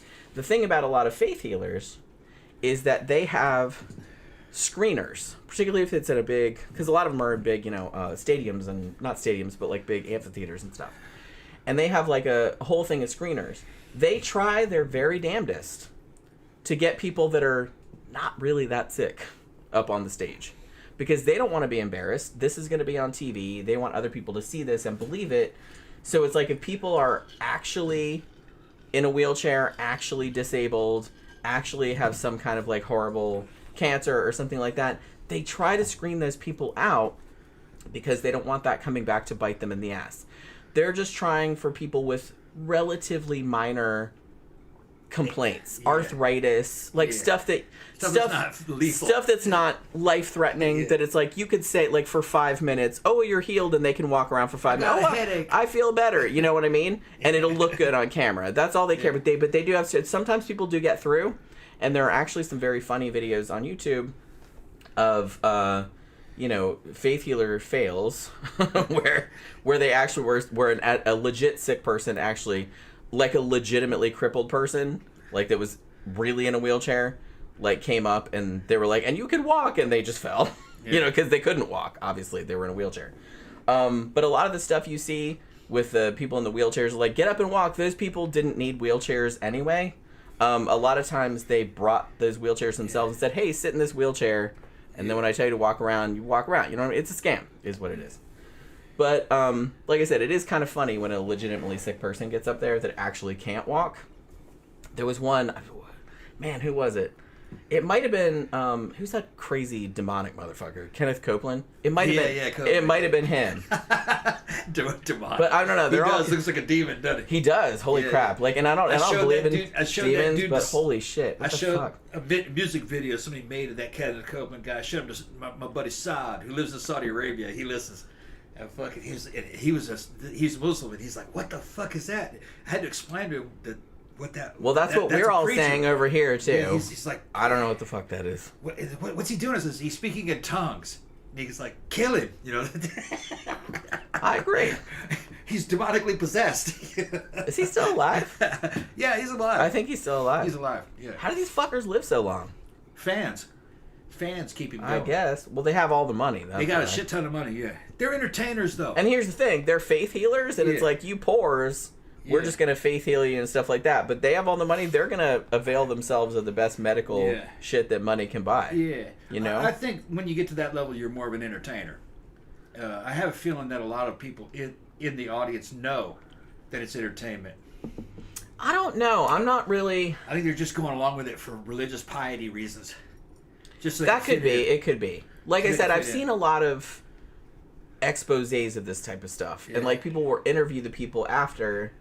And some people they did seem to know that it's like, well, this one guy went up and they didn't heal him and stuff, but maybe he didn't, but they still kind of backtrack. Here's the giveaway. Here is the fucking giveaway with these big mega churches. And just any kind of fucking church that's into this kind of shit. The dude's wife is always a saved porn star. That's where a lot of them go. They all look like that, though. No, but no, some of them are porn stars. And she'll know. get up there. I was in porn, this and that. She's got the big. Oh, they love the redemption. Yeah, the whole redemption arc. Even if it's made up. My pimp made me do it and shit like that. You know what I mean? Fucking and. But I found Jesus. Yeah, and she's married to the dude who runs the thing now. Why do you think he's marrying her? Well, she's clean now. She's saved. No, she's a demon in bed. Well, yeah. And then she's making money off the redemption story. And she's also kind of still sort of hot. Oh, at least hot. In that. Yeah, no, so that's an appeal. That is a thing, and other porn stars were making fun of that. That when porn gets to be too much for some of these girls, they know that there's always a future in the church. In the church, because those guys will marry you. Yeah. Yeah, those guys will marry you, and fucking because of the redemption arc, and of course you look great. Yeah, they love that. They can sell it. And your experience. Yeah. Because those dudes are not. Those guys aren't. They're generally all freaks. They're freaks, and not in a good way. They're freaks. They're not. What do you call it? Fucking. They're not all pious and stuff. No yeah. Way. And a lot of them are PDF files and shit like that. That's not what the word I was looking for. They're not prudent. They're not prudes. No. Those dudes are. When you're married, they're gonna do all kinds of wild shit. Yeah, they're freakazoid. Yeah. And like I said, they pretend. They just pretend to be. That they're all. Yeah. You know what I mean? Which is why I have no respect for them at all. Back in the '80s, they were getting busted all the time for. Getting caught in fucking in hotels with prostitutes and like fucking 1/4 of the time. I had a moment of weakness. Yeah, 1/4 of the time it was a male prostitute. Please send me money. Yeah. So I can fight the devil. Yeah. You know what I mean? It's like that kind of crap. 1/4 of the time it was a male prostitute. If they get caught, then they just fold that into the next grift. Satan tempted me. It wasn't Baker who got caught with the male prostitute, was it? No, that was, It was the one. Yeah, who was that freaky looking? What the fuck was? I can see his face. Yeah. Shit, I'll think of it in a minute. I was just watching a thing of him earlier. Yeah. I think he had a wife too. He was just He did. He was into did. dudes too. You know what I mean? And He was also there was a male prostitute that he saw on multiple occasions, and also he was buying meth from him. Yeah, that's right. They were Ted getting high. Haggard. Ted They Haggard. were getting high on the meth. Yeah. Ted Haggard. Yeah. That's who it was. Yeah. And they all look like scumbags. I mean, like, you can see it in their fucking face. They all look like shit-eating. Yeah. They all have that same weird shit. I don't know what it is, but, like, they all fucking look Well, like I that. think what it is it's he's a very repressed type dude living in the shadows, trying to be one thing, but he's really something else, and that conflict, I think, fucks him up. Why do you think Man, I got friends with some freaky motherfucking leather daddies and fucking dudes like Dr. Michael and fucking Scott, that freaky motherfucker, right? They look fucking normal because they know they're freaks. They don't even hide it. Well, they don't hide it. They don't even hide it. They Like I love say, it. you They can be just- as freaky as you want, as long as everyone's consenting, obviously, but it's just like... Yeah. I don't like people that pretend to be something that they're not. Yeah. And that's these people's entire shit. Like, every single time they get caught. Like, you get these super, super pious motherfuckers and shit like that. Yeah. Why do you think every time there's some big Christian Republican thing like that, Grinder crashes? Why do you think that is? Yeah. Because they're all fucking... all the male prostitutes in the area. Oh, here comes the big Christian right, like, Republican convention. Yeah. Like, they're all calling up the male prostitutes. Yeah. Even though they're all kind of up there being like, oh, isn't that family values, blah, blah, blah. Which is like a bunch of fucking bullshit. Well, it's bullshit. Well, what it is that you can't be a rube. Politics and religion are just other grifts. Those dudes are never what they claim to be, really. It's a grift. Well, yeah. That dude's not And like I said, I don't... It's why I never bought into religion. It's just like, because they're just pretending to be something they're not. Just be a regular ass fucking person. Yeah, and politicians, I think, pretty much most if of you're a sexual freak, it's like I said, as long as you're not a pedo, like as long as everyone's not, like everyone's consenting and stuff like that, do what you want. I don't care. It doesn't have anything to do with me. Even if I think it's gross, I'm not gonna like say you can't do that, or I'm not gonna get all fucking up in a pulpit about it. Do what you want. I don't care. I'm else familiar with everything. You know? I'm familiar with everything. As long as it's legal, you have at it. Sure. As long as it's adults and shit, do what you want to do. Yeah, do what you I want don't to have a problem with it. I don't care. I don't give a Nothing to shit. do If with you me. want to do all that fucking crapping on people's fucking all that scat shit, that's you. Yeah. Right? Some people like that. I ain't gonna kiss Like I said, you. I think it's gross, but it's just kind of like it's just people. gross. I'm not judging. I ain't gonna kiss you after Okay. that. Like I said, it's literally nothing to do with me. It's got nothing to do with me. Literally nothing to do. You're not hurting me or anybody else. You guys Nope. are doing that, fucking. And if you're not hurting anybody else, nobody Yeah. is underage or anything like that. Everyone's consenting. You're not doing anything against anyone's consent. Yeah. Do whatever the fuck you want. I really do not care. But don't then come out and pretend like that didn't happen and shit on those people that do that and pretend that you don't do that and all this other kind of stuff. I would have a lot more respect for you if you just come out and be like, yeah, I do that shit. I do meth. I fuck male hookers. Yeah. I would have a lot more respect if you just came out and in said the that. case of in the case of that one preacher, though, I think what that deal was is that he's an actor and he's just an entertainment, and he's treating everybody else like rubes. I don't think he actually believes anything he's saying. I think a lot of them don't. I think it's LARPing. I don't think a lot of them. It's just LARPing. It's just a job, and he just so. Well, like I said, you just can't be a rube and believe that people actually believe what they say. To get to a point where people like Joel Osteen or Peter Popoff back in his day, or Kenneth Copeland, or people like that, to get to a point where you're in multi-million-dollar mansions, where you have your own private planes and stuff like that, you are at this point the head of a massive corporation. Yeah. And you know that this is a grift. You know exactly what you have to do to extract money from your followers, otherwise known as sheep. Well, look at the bakers. All right. Yeah, we should do a whole ass show about those motherfuckers. Tammy Faye. That's a whole other thing. Tammy Faye's husband was fucking around with Jessica Hahn, who is. You look at her and she's built for porn. She's good looking, implants, big boob implants, and she just goes, "That's a porn star." And when they got caught, what did she do? She did porn. It was softcore, but and then she came out and goes, "Oh yeah, that's just what we did. It was a job." Yeah, and she was very common. She was The Christian grift to porn pipeline. all those big evangelist churches here in the United States is show business. The upper management, they're all a bunch of hounds, man.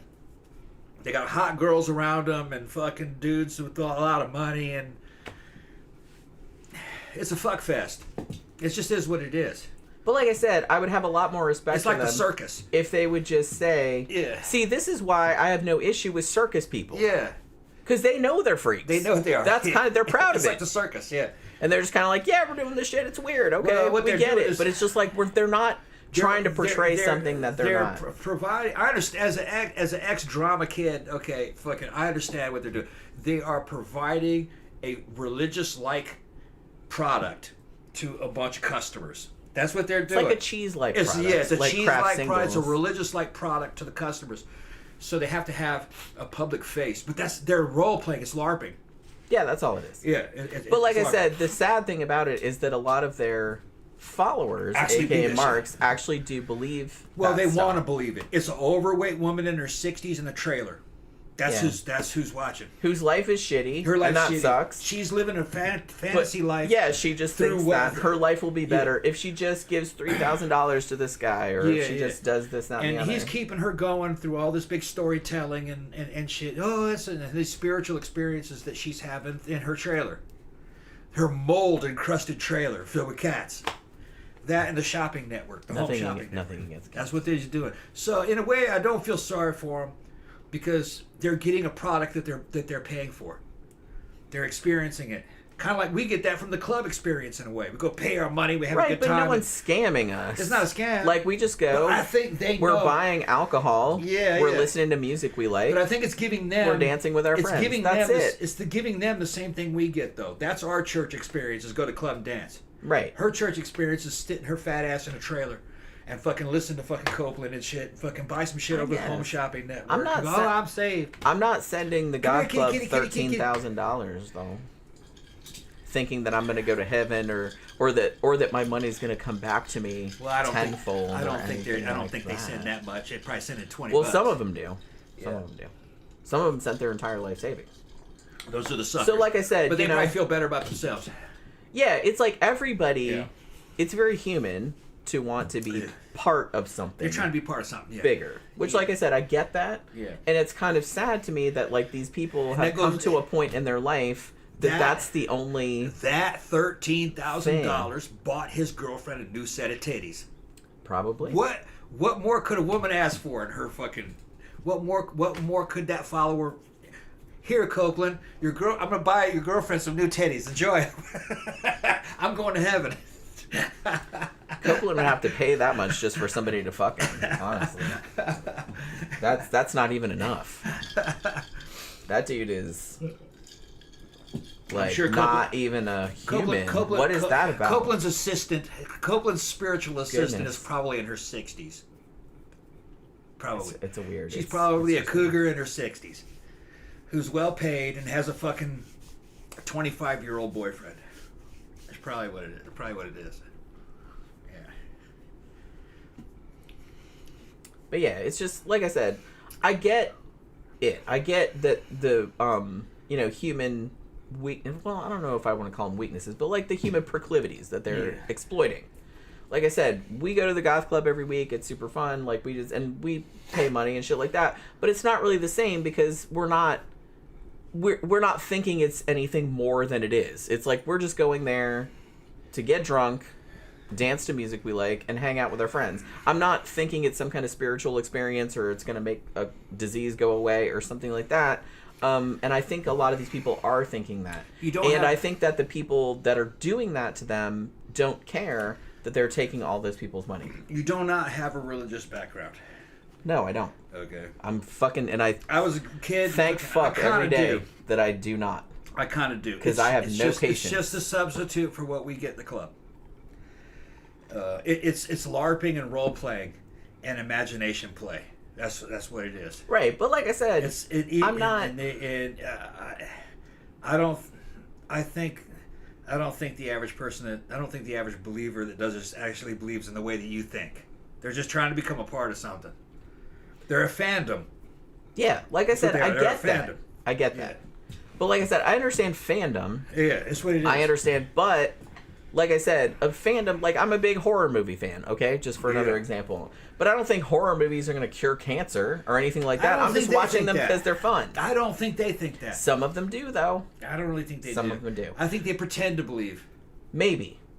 Well, like I said, I guess it makes them feel better. I don't really know. Yeah, it does. I don't really know. Like I said, I get it. Intellectually, I get it.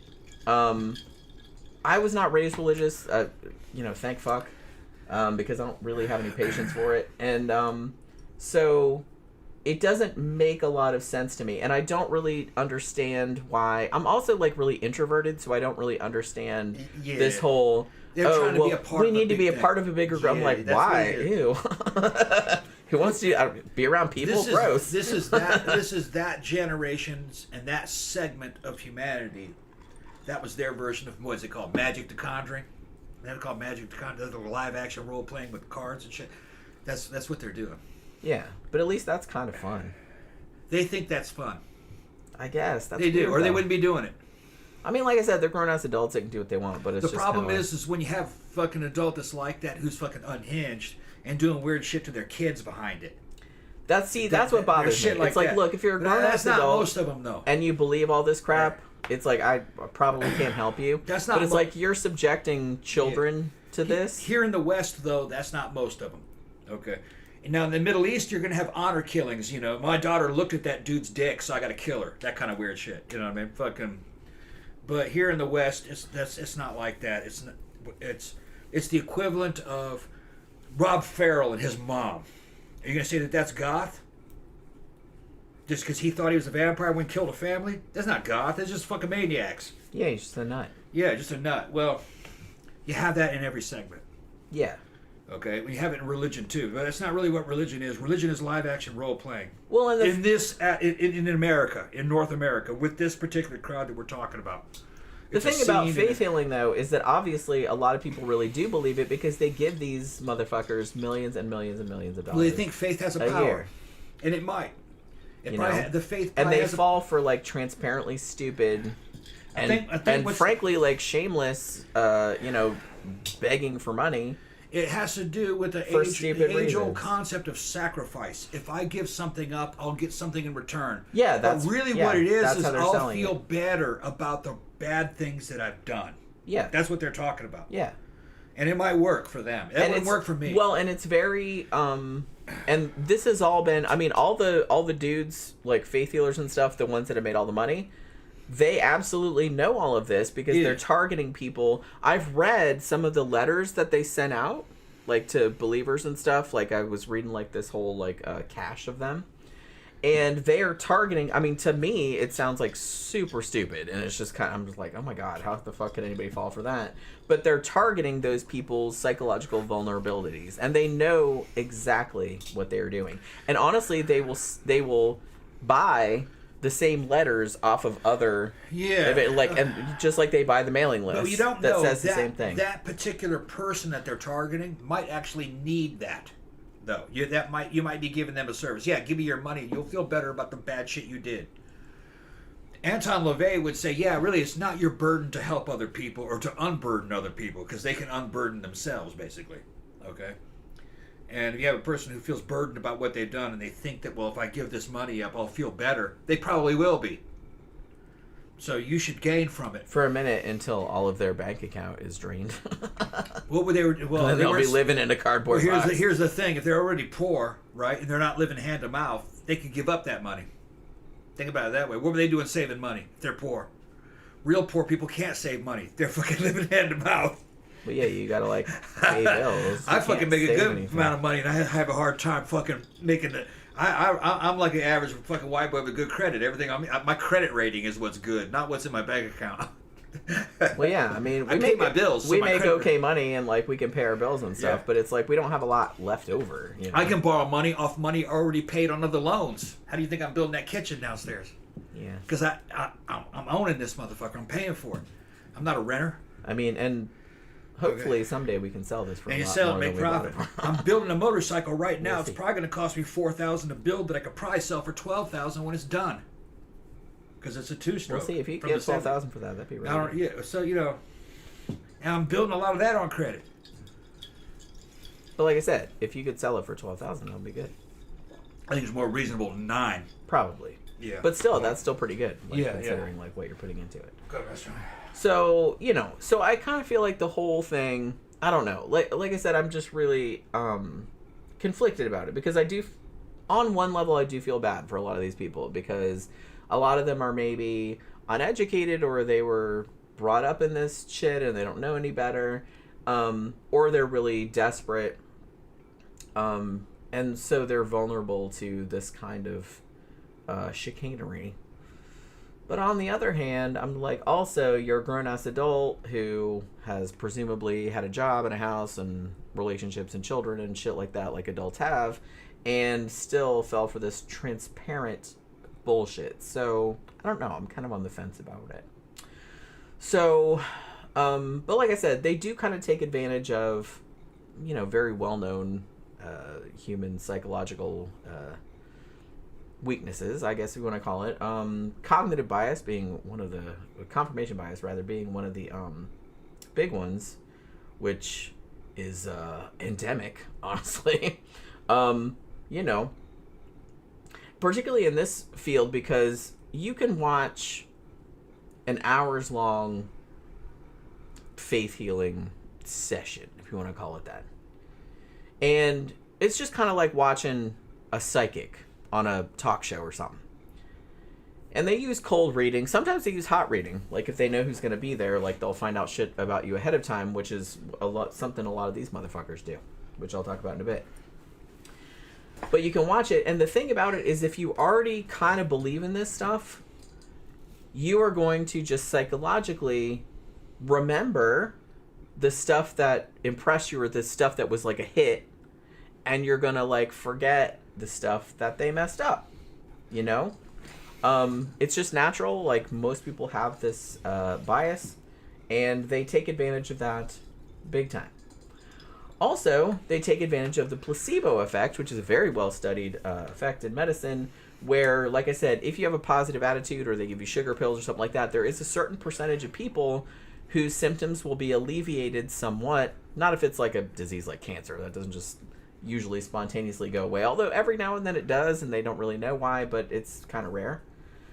But if you have a disease and you take a medication that you think is going to help you, in a small percentage of cases, it does actually help them. And they call this the placebo effect. It's pretty well understood.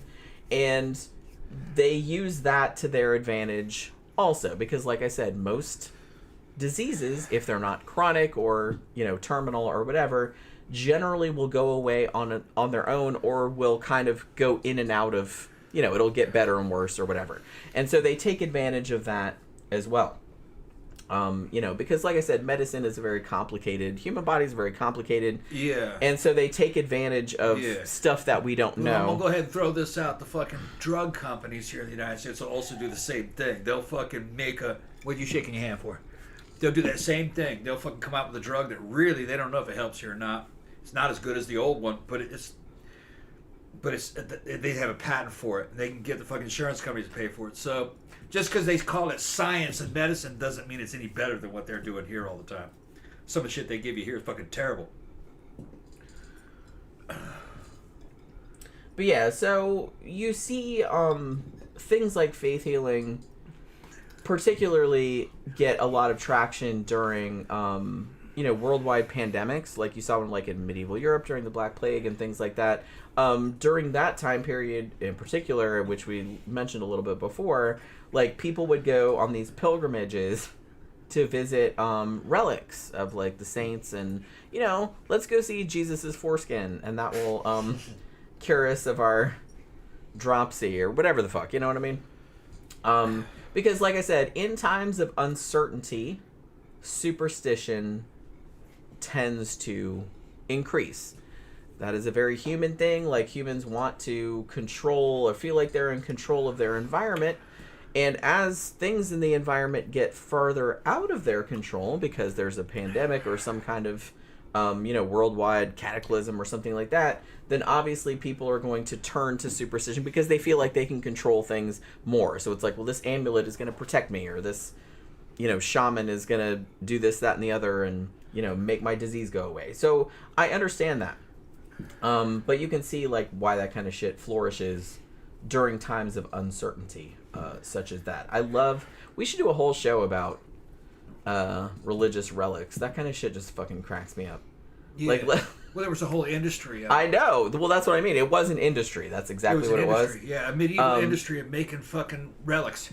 And they would just dig bones up, like from graves and shit. Like some pauper. Oh, it's Saint whoever's thigh bone. Yeah. Come see it. Piece of the true cross. Get cured. Yeah, there were so many of those. Spear of Destiny. There were all kinds of, the Shroud of Turin. I've seen so many jokes about, like, there were so many splinters from the true cross that it's like it could build, like, a couple of fucking houses. Yeah. Because there were so many of them. Because all you had to do, particularly back then, all you had to do was just, like, scrape a piece of wood off your house and then just be like, well, it's the true cross. And everybody would be like, ooh, you know what I mean? I'm sure everyone would. When I was a kid, I used to believe that there was a Jesus, that Jesus was a preacher and that they made a religion around him over time. But that he was just a man. I didn't really think it was supernatural or anything. More I studied about it, no, I don't think there was ever Jesus. Yeah, they just made up a story about a Jesus because everything he said sounds like something a Roman god would have said, a Roman demigod, or Socrates. And it wasn't a historical figure. It was just another Roman god. But yeah, so, like, all this, like I said, this kind of shit has been going on for, like, forever. Now, then you had stuff like the shrine at Lourdes, which is probably the most famous, like, healing bullshit going on. And that actually didn't even really start until this chick named Bernadette Subiros, I think is how you pronounce her last name. She said that she saw... Okay, so here's the thing. Later on, people claimed that she said she saw, I guess, the Virgin Mary at this site, and then it was a site before that. But when she came out and said, ooh, I saw a vision of the Virgin Mary there and healing and blah, blah, blah, like, that's when it kind of got really popular. And now it's just, like, a tacky-ass tourist destination. You go to Lourdes, and it's just kind of like they're selling little vials of holy water and little Virgin Mary statues. It's just like a whole grift. It's like a flea market, like, in front of the shit. And it's pretty tacky, like I said. Because they know how many millions of people go there, like, hoping they get healed, which, And the thing about it, though, is that she didn't say... She said she saw the lady. I don't know who exactly... She was referring to some kind of folkloric thing, I think, but it's like, I don't think she was specifically referring to the Virgin Mary. But after that, everybody started going there, like, claiming that the waters there were, like, healing. And if you drank the water or bathed in it or whatever, like, it could heal you of whatever. Now, here's the funny thing. So, in 1883... they established something called the Lourdes Medical Bureau, which is kind of funny because they're not... The Lord had his own Bureau of Medicine? Well, Lourdes in France or wherever. Okay. You know what I mean? I mean, Lourdes is like Jesus. No. Okay. No, like the shrine. It's very famous. Never heard of it. Okay, everybody's heard of it, but okay. No, I don't give a shit about fucking Christian shrines. Well, yeah, but like I said, I don't either, but I still heard of it. So all these people millions of people go there a year. So they set up this medical bureau in 1883, which, like I said, I don't think anybody was doctors on it or anything like that. And even they have only verified 70 miracles of people that have been cured out of the millions of people that come there. And even those 70, they don't do, like, follow-ups or nothing. It's just kind of like people come there, they drink in the water and said, ooh, I feel so much better. They don't follow up with that person. That person could have died the next day. They don't fucking know. You know what I mean? So it's just kind of that. So any of those kind of claims like that, obviously you have to take them with a grain of salt. We have low views. Maybe it's just YouTube. No, it's just a show topic, probably. You went now? Just we have low views. Oh. Just a topic. People don't want to hear about faith healing, probably. I don't know. Probably not. Although it's funny as shit to me. Yeah. I mean, it's not funny because it's kind of fucked up, but it's also kind of funny. Like when I was watching most people are so averse to religion they don't even want to hear you riffing on it. And then the people who like religion, I don't know. I think it's funny. The people who like religion, they're like, "Well, I don't want to listen to Ben's like, if Lourdes is fake, why are there millions of crutches lying around from people who didn't need them anymore? Checkmate, atheists. Yeah. That's like exactly. That's kind of the shit they would say. I want to talk to you about a little bit later, because you know how it's a big thing on like a lot of the televangelist like healing shows, with like they throw people's crutches or canes away or something like that, and then like there's stories of like later on there's people trying to leave the auditorium and they couldn't go down the stairs because they didn't have their cane anymore because the dude fucking broke it. And then they had to buy another one because it's like obviously they weren't healed, you know, because it's all bullshit.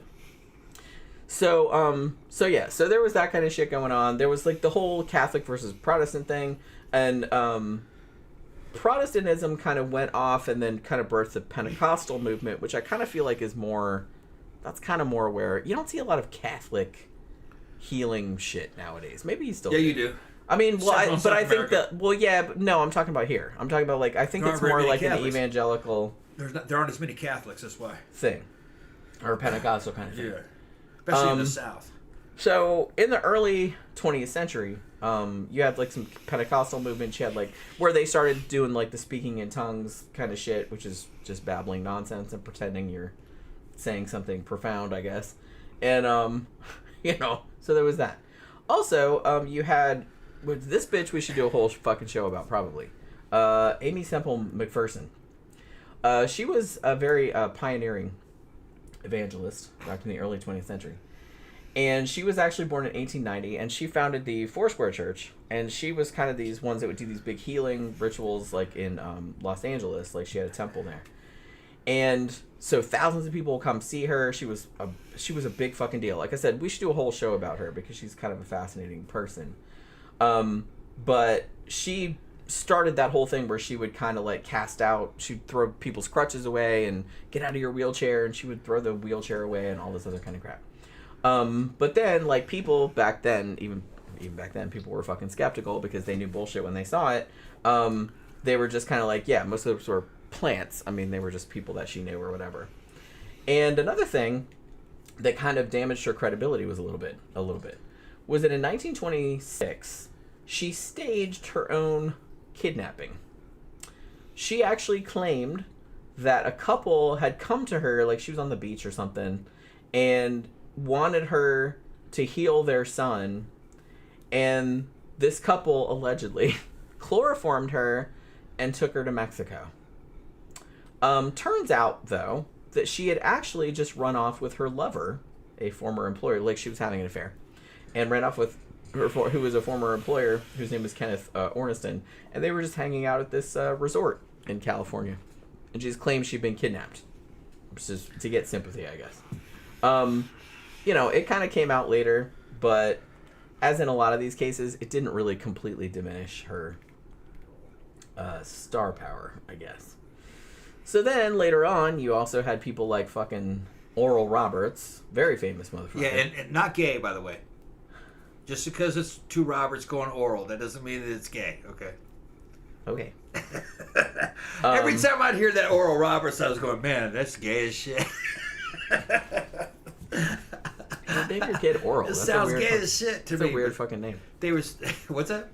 What kind of name is Oral? It's That's a what I'm weird saying. name. Yeah, Oral Roberts. And it's Like I even said, spelled like Oral. Like It's two not... gay bobbies going down. Because I have seen the name Oral, but spelled Orel. Yeah. Like I've seen that, which is also kind of problematic. Yeah. But his name is spelled just like you're giving someone else. I want to make something clear to the listener, though, fucking just in case you're listening to this shit.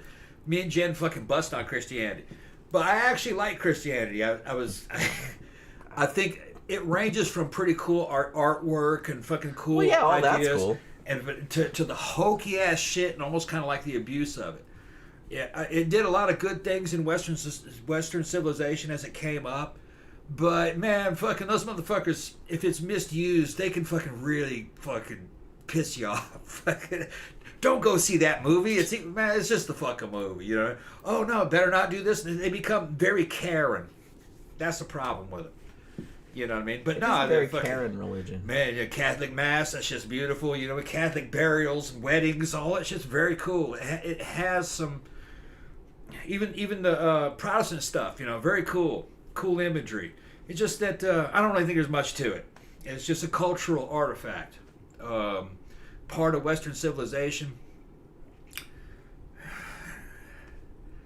I don't think it's 100% relevant, not to a modern life.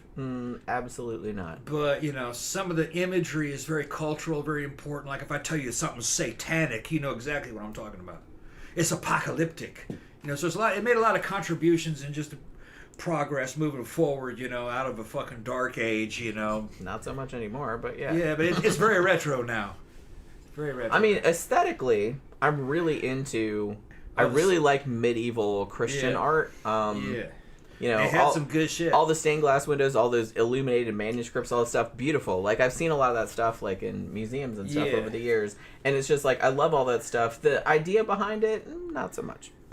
Not so much. Well, it was just a certain part of fucking time in development. Some people go, well, it's anti-science. Actually, a lot of the sciences we have today were actually rooted in the work of that fucking priest were doing. Back then it was, because the line between those two things was a lot blurrier. Right. So there was a lot of, like, fucking breeding plants and animals. That was all the Christianity kind of had a lot of science to it. Fucking. Well, not all of Christianity, because there was, even going back then. It depended on what time you were talking about. Well, even going Galileo back then, and all that. there were, there were a lot of kind of conflicts between certain sects of religion and other sects of Christianity. Some of them were a lot more progressive in their views and were like willing to. It's like, hey, this is science. And there are planets. This is revealing what God wants us to find out. This is why He gave us the means. And then you had the other side of Christianity that was just like, no, burn the witch. You know what I mean? Yeah. So that's conflict has been going on for a long time, and that's both Christianity. That wasn't like one religion against another. It was different opinions.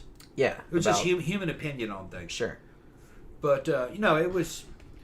In other civilizations that didn't have Christianity, they developed very differently. That conflict between the two actually kind of, I think, helped Western civilization. Because it helped fucking... The Industrial Revolution and fucking science came along from all that. Well, I mean, even religious people back then, and I'm thinking of people like Giordano Bruno and people like that, were Christian by any... definition, but we're still aliens. Still persecuted by other flavors of Christians. And one of the greatest Western Giordano Bruno burned at the stake. Also, they nailed his lips together. Yeah, because he said they were aliens. Yeah, because there might have been life on other planets. That's all he said. Killed for that. Yeah, although he was Christian as shit. Yep. And then, but he wasn't the right kind of. One of the greatest scientists of all times, fucking, was the guy who figured out fucking calculus and physics. What was his name? Isaac Newton. Isaac Newton. And Isaac Newton also believed in alchemy.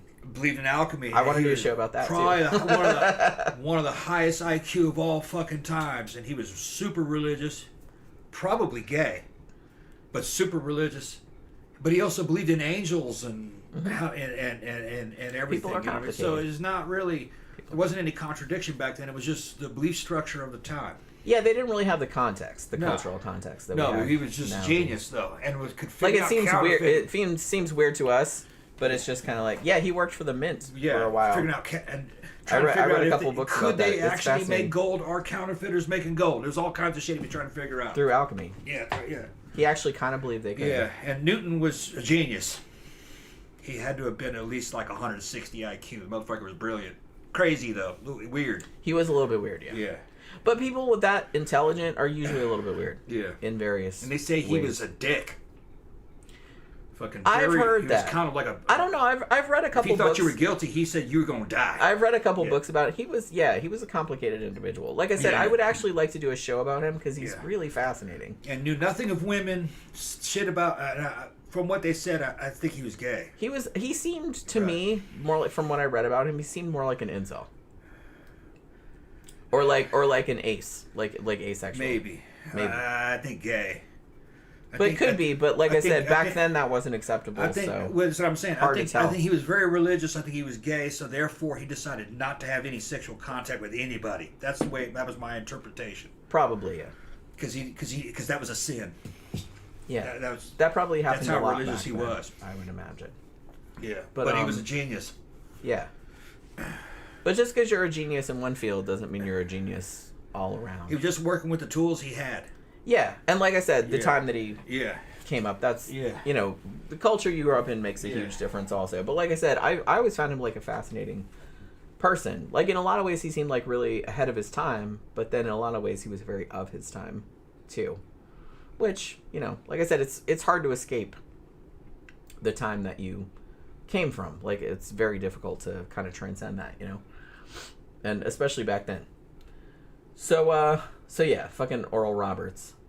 This fucking dude, he's dead now, I think.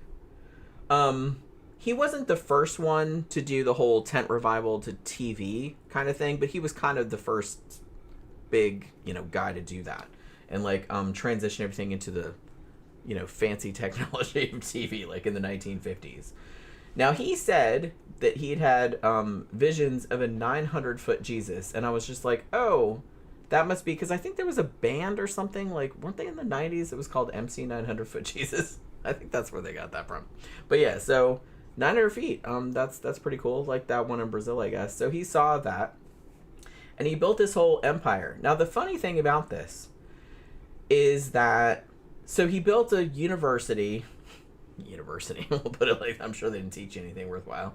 He also built a medical center, but the medical center, tellingly, was actually based on real medical science, not faith healing, which, you know, should tell you everything you need to know right there. Like, even they knew it didn't work. It's like, we're going to build a medical center with all this money that I made, but we'll use, like, actual real science to, like, heal people, because prayer doesn't do jack shit. So even they knew that. I'm just saying. And that's back in the 50s. So yeah, so he was kind of one of the first. I don't think he was the first one, but he was like one of the main first ones that started this whole prosperity thing that tied in health and prosperity together. Like, God not only wants you to be healthy and awesome, but also super rich. That's what God wants for you. And if you're not, then you don't have enough faith or something like that. Like, it was just kind of this whole poisonous idea, which is still kind of going strong in the Christian grift nowadays. Like, because I feel like the prosperity gospel is still with us, unfortunately. The funny thing about Oral Roberts, and maybe this is kind of what I remember, because I was not alive, like, when he started his thing. I knew he'd been around, like, since I was a kid. I knew that. I'd heard the name. Like I said, I wasn't raised religious, so it was just kind of on the periphery all the time. But I kind of heard of him. The first time I heard of him was in 1987, when he made the news because he told his followers that God was going to essentially kill him if his donors didn't send him $8 million. Why $8 million? He needed it for something, I guess. So he would send out these, like, kind of low-key threatening letters to, like, all his, you know, fleeced suckers, and be like, God has told me that I'm going to die if I don't get this money by X date. Or you guys don't want me to die, right? And it's just kind of... And a bunch of people fell for it. And I was just kind of like, oh my God. And I've read those fucking letters. Like, it was all over the news back in 87 or whatever that was. And I was just like, holy crap, people still like... And I was only fucking... How old was I in 1987? 15? I think I was only 15. I'm like, oh my God, people actually are, like, sending this dumbass motherfucker money. He's, like, threatening, and I'm just like, let God kill you then, bitch. I'm not sending you anything. Why do I care if you die? Who said this? Oral Roberts. Okay, yeah. Don't you remember that? You don't remember that? He's actually done that more than once. Yeah. But I think 87 was, like, the first time that it was, like, a big, He huge... had to pay his mortgage or something. Yeah, I don't know why it was 8, but that seems a very specific sum. So he must have needed it for something. Bankrupt, man. He had to pay off all those fucking needed it bills. for something. And I thought it was funny how he was using this emotional blackmail against his followers. God's gonna kill me, you guys. Yeah. You don't understand. It's like, you have to send me all this money.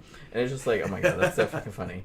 And so, like I said, that's what I mean. They're, even back then, shameless. Completely shameless. Yeah. It's so funny because this shit was going on and fucking... I remember Europeans were getting wind of this and they were just horrified at what was happening. As if that was some normal behavior for Americans. It kind of wasn't.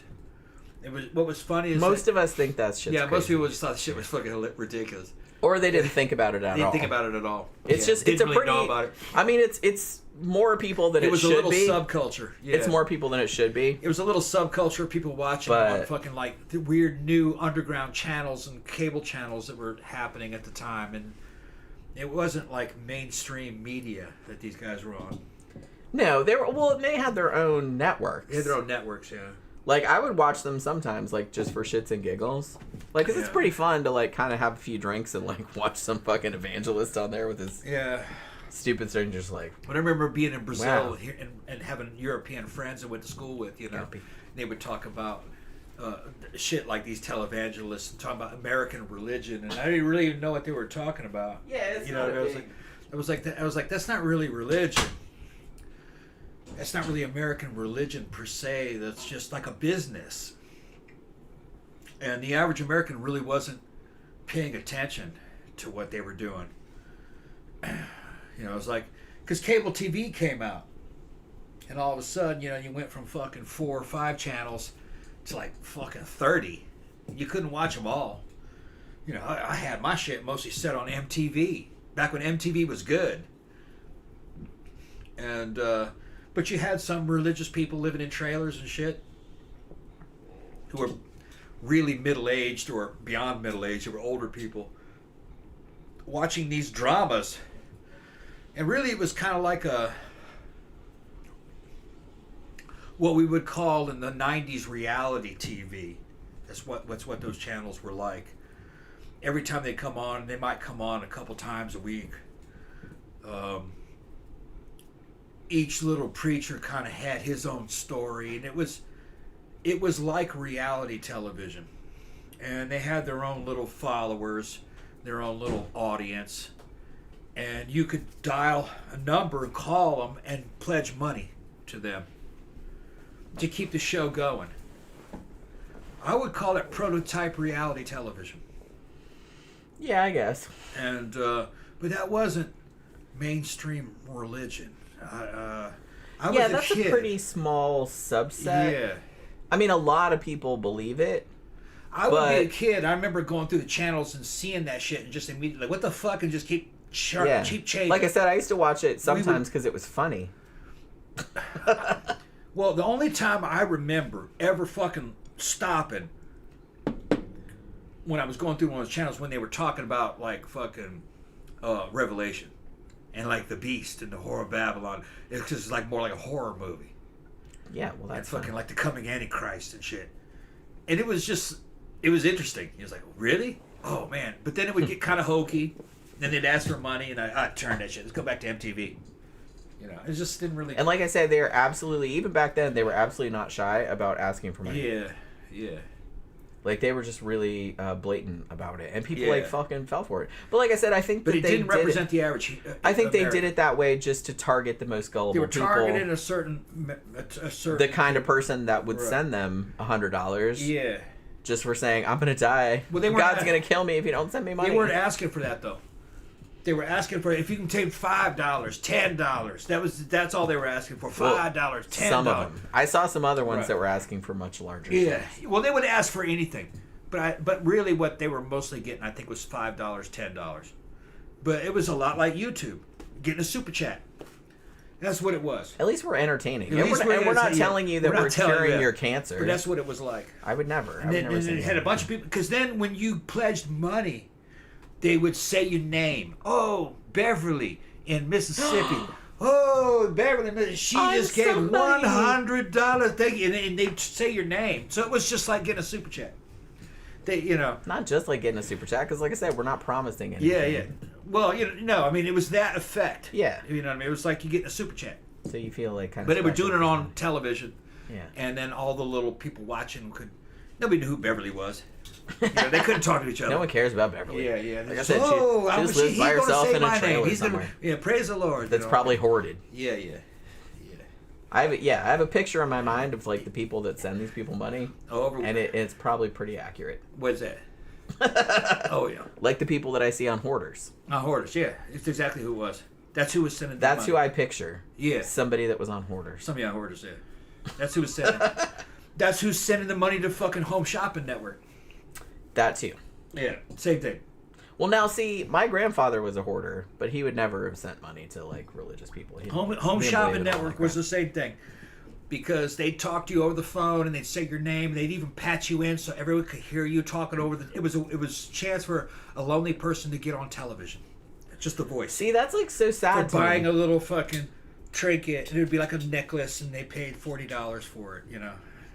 And then they And talk then they got with to me, and feel it's okay. special And for she's, I'll buy 20 something for later. 10 Okay, you minutes. buy something next week, you know. Yeah. And it was probably That's a like whore. their whole... Oh, old lady. And they're never going to wear that. They're never going to they go never even anywhere. leave the house.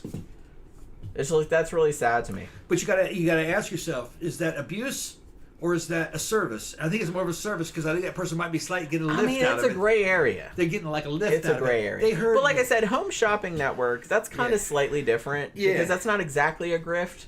You're Yeah. paying for You're getting an something. object. You're getting something. And they're sending you the object. But it the might thing not is- work as the thing they is that advertise. That bitch but- didn't actually want that object. She just wanted to No. get on television. She goes, "Well, that's But- cute. I'm gonna buy that, but I want to talk to fucking Phil."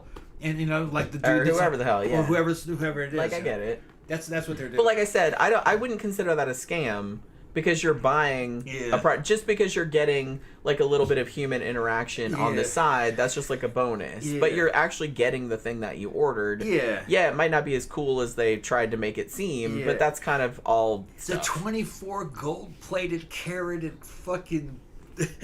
This kind of shit Tinkerbell- here, Tinkerbell they're necklace. they are legitimately selling you something that is not happening. Yeah. They're telling you they cured your cancer. They're telling you you don't need those leg braces anymore. You don't need Yeah, your that's true. medication That's anymore. true. That's fraud. Yeah, totally.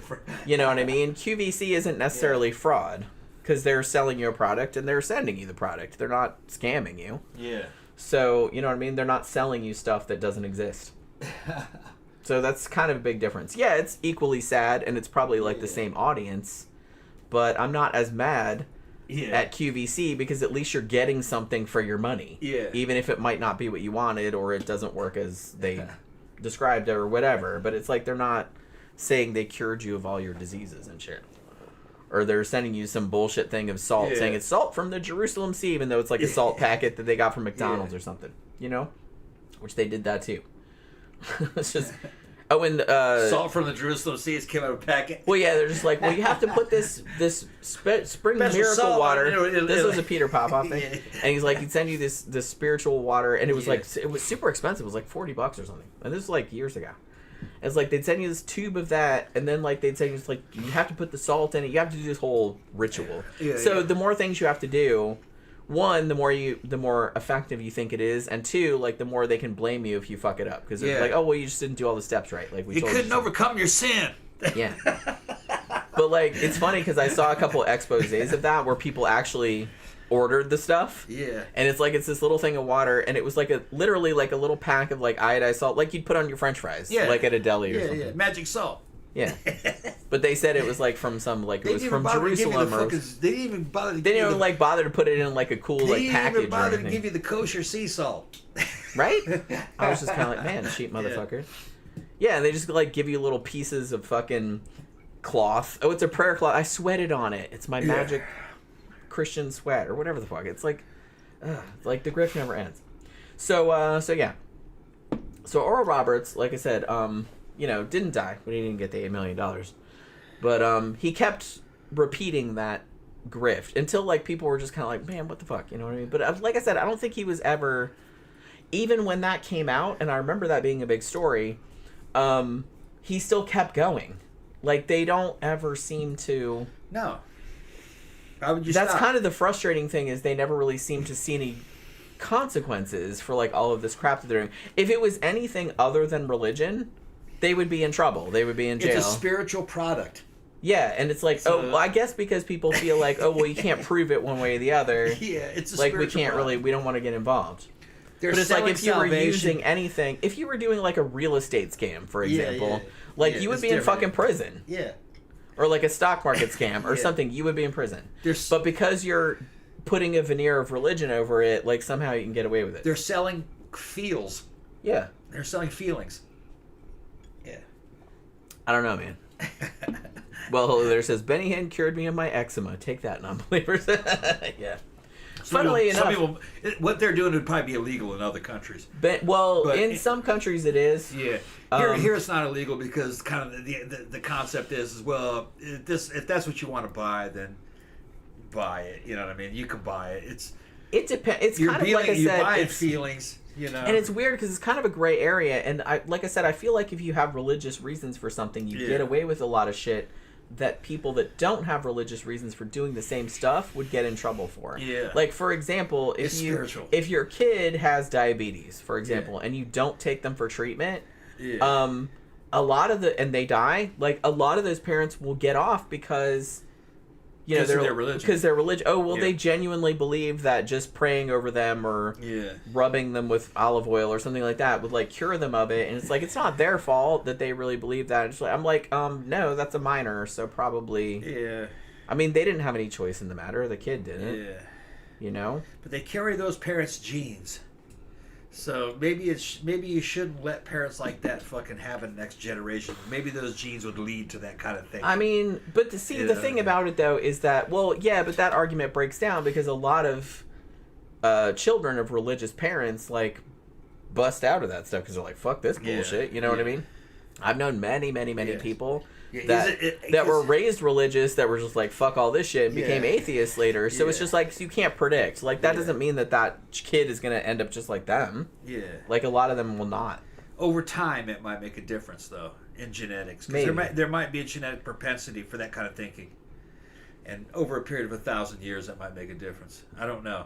But I would kind of... My knee-jerk reaction is to say that that's child abuse. It is child abuse. Yeah. I would agree with you. Yeah, that's my knee-jerk reaction. And honestly, like I said, if it was any reason other than religion, if I just said, well, I just don't like doctors, like I don't have a religious reason, and I just decided I'm not going to take my kid like to the doctor for a very obvious, like their leg got cut off by the lawnmower or something like that. No, I'm just going to trust that it's going to fix itself or whatever the fuck. And you're not involving in religion, you would be in jail, and rightfully so. Not taking your kid to the doctor for religious reasons is probably about the same as I'm going to kill my daughter for religious reasons because, you know, she's not a virgin. Yeah, I don't really see a lot of difference. About the same thing, do they genuinely believe? Yeah, but that's really not an excuse. Yeah. You're a grown-ass adult. That is another person that is in your care. They clearly need help and intervention, and you are not providing that. So therefore, that kid should probably be taken away from you. When me and Granthers were kids living up in Michigan, we had a Muslim neighborhood called Dearborn. It was a city. And when we were kids in high school, man, fucking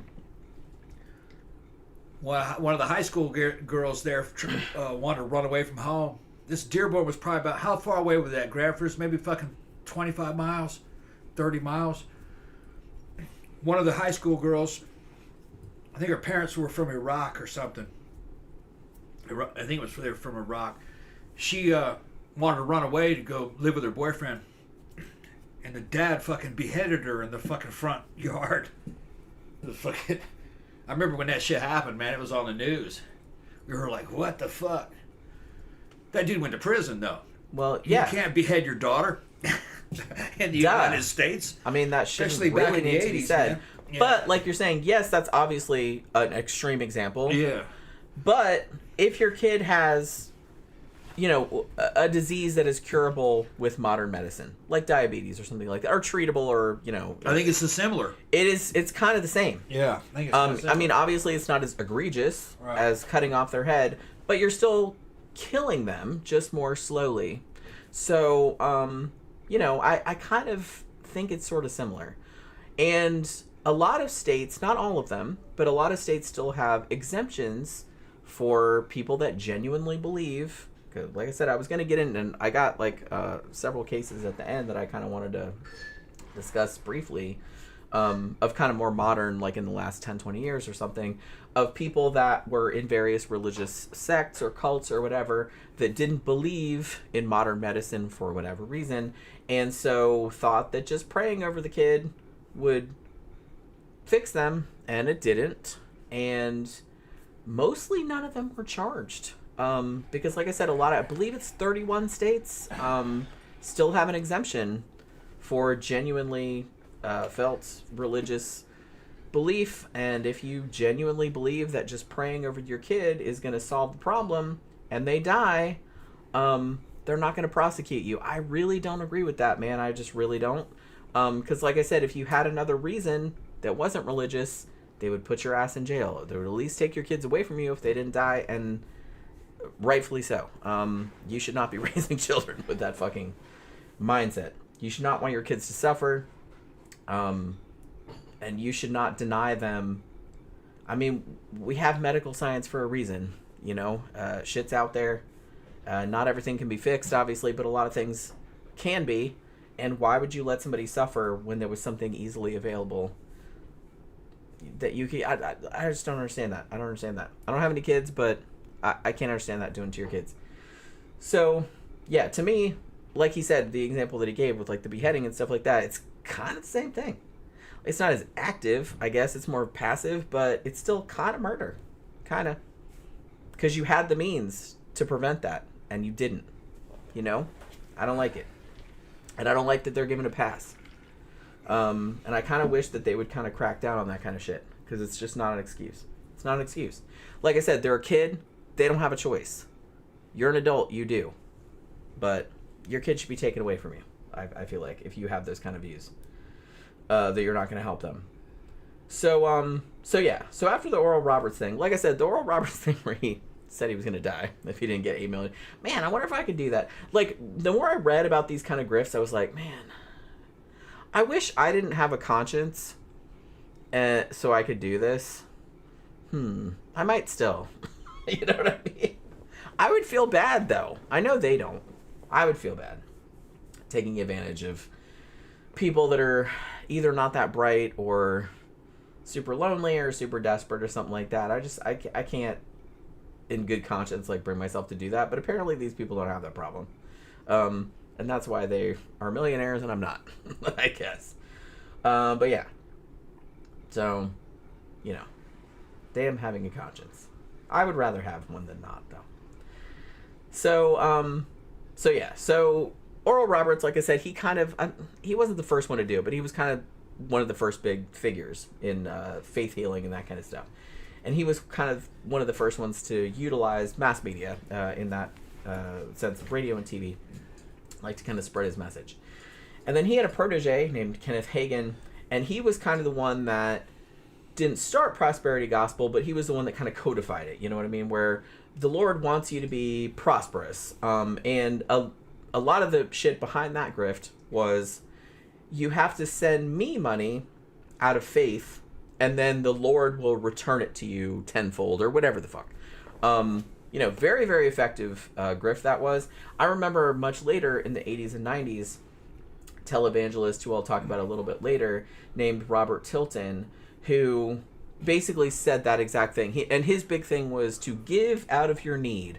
I know you don't have $20, $100, whatever, but if you send me that money, even though you don't really have it or you can't afford it, God will reward that faith and will send you, you'll get a check in the mail for like 10 times that amount. Yeah. Just randomly. I remember that.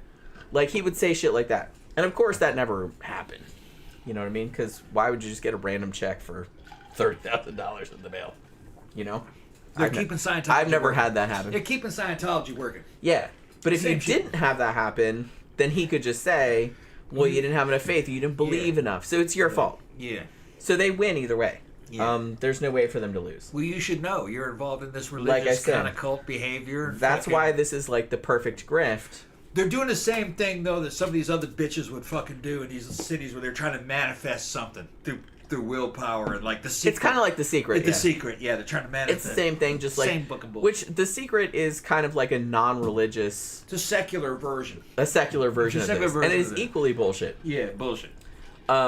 Just thinking about, okay, I'm not saying that like having a positive outlook and being confident and stuff like that does help you. With other people. Yeah.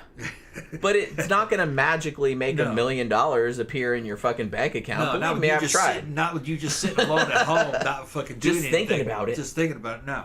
That's not going to do anything. No. I guarantee you that's not Positive outlook can lead to charisma, and if you're dealing with a bunch of people, then you'll fucking make friends and fucking You then will go job farther. opportunities might open. You might with a progress. positive outlook and Yeah, confidence right. than you will Very without that. Very different than manifesting some shit. or But that's praying not about the some same shit. thing. It's not the same. That's not the same thing. Not the same. The shit they're saying about prayer and manifestation, which is essentially the same thing, Yeah. is that if you just think about something hard enough or want something hard enough, then it's Then it just happens. going to happen without you really doing anything to cause that, which is obviously not gonna happen. You can manifest a fucking bit. You can manifest a man easily. His women trying to manifest a man. Saw that shit. Yeah, you can manifest a man real quick. Wear a short ass skirt and stand on a fucking street corner. Just walk up and down and shake. I would advise shake your ass, and you will manifest a man within 20 minutes. Is that a man you want? He'll have the money and everything. I would advise any younger women out there just manifest a dildo instead or a vibrator. It's much less hassle. You know, seriously. And better bathed. That too. Random motherfucker in a car showing up saying, "Get in." The motherfucker could probably be stinky. And is also probably a serial killer. Yeah, could be. So you know what I mean? I wouldn't take that chance. But yeah, it's just like I said, it's kind of the same kind of shit. So, and another thing that's kind of interesting to me is that as medical science progressed and they kind of figured out, you know, vaccines and like the causes behind various illnesses and stuff like that, it seemed like a lot of the religious grift went more into like ailments you couldn't really see, like depression or arthritis or something like that wasn't super obvious.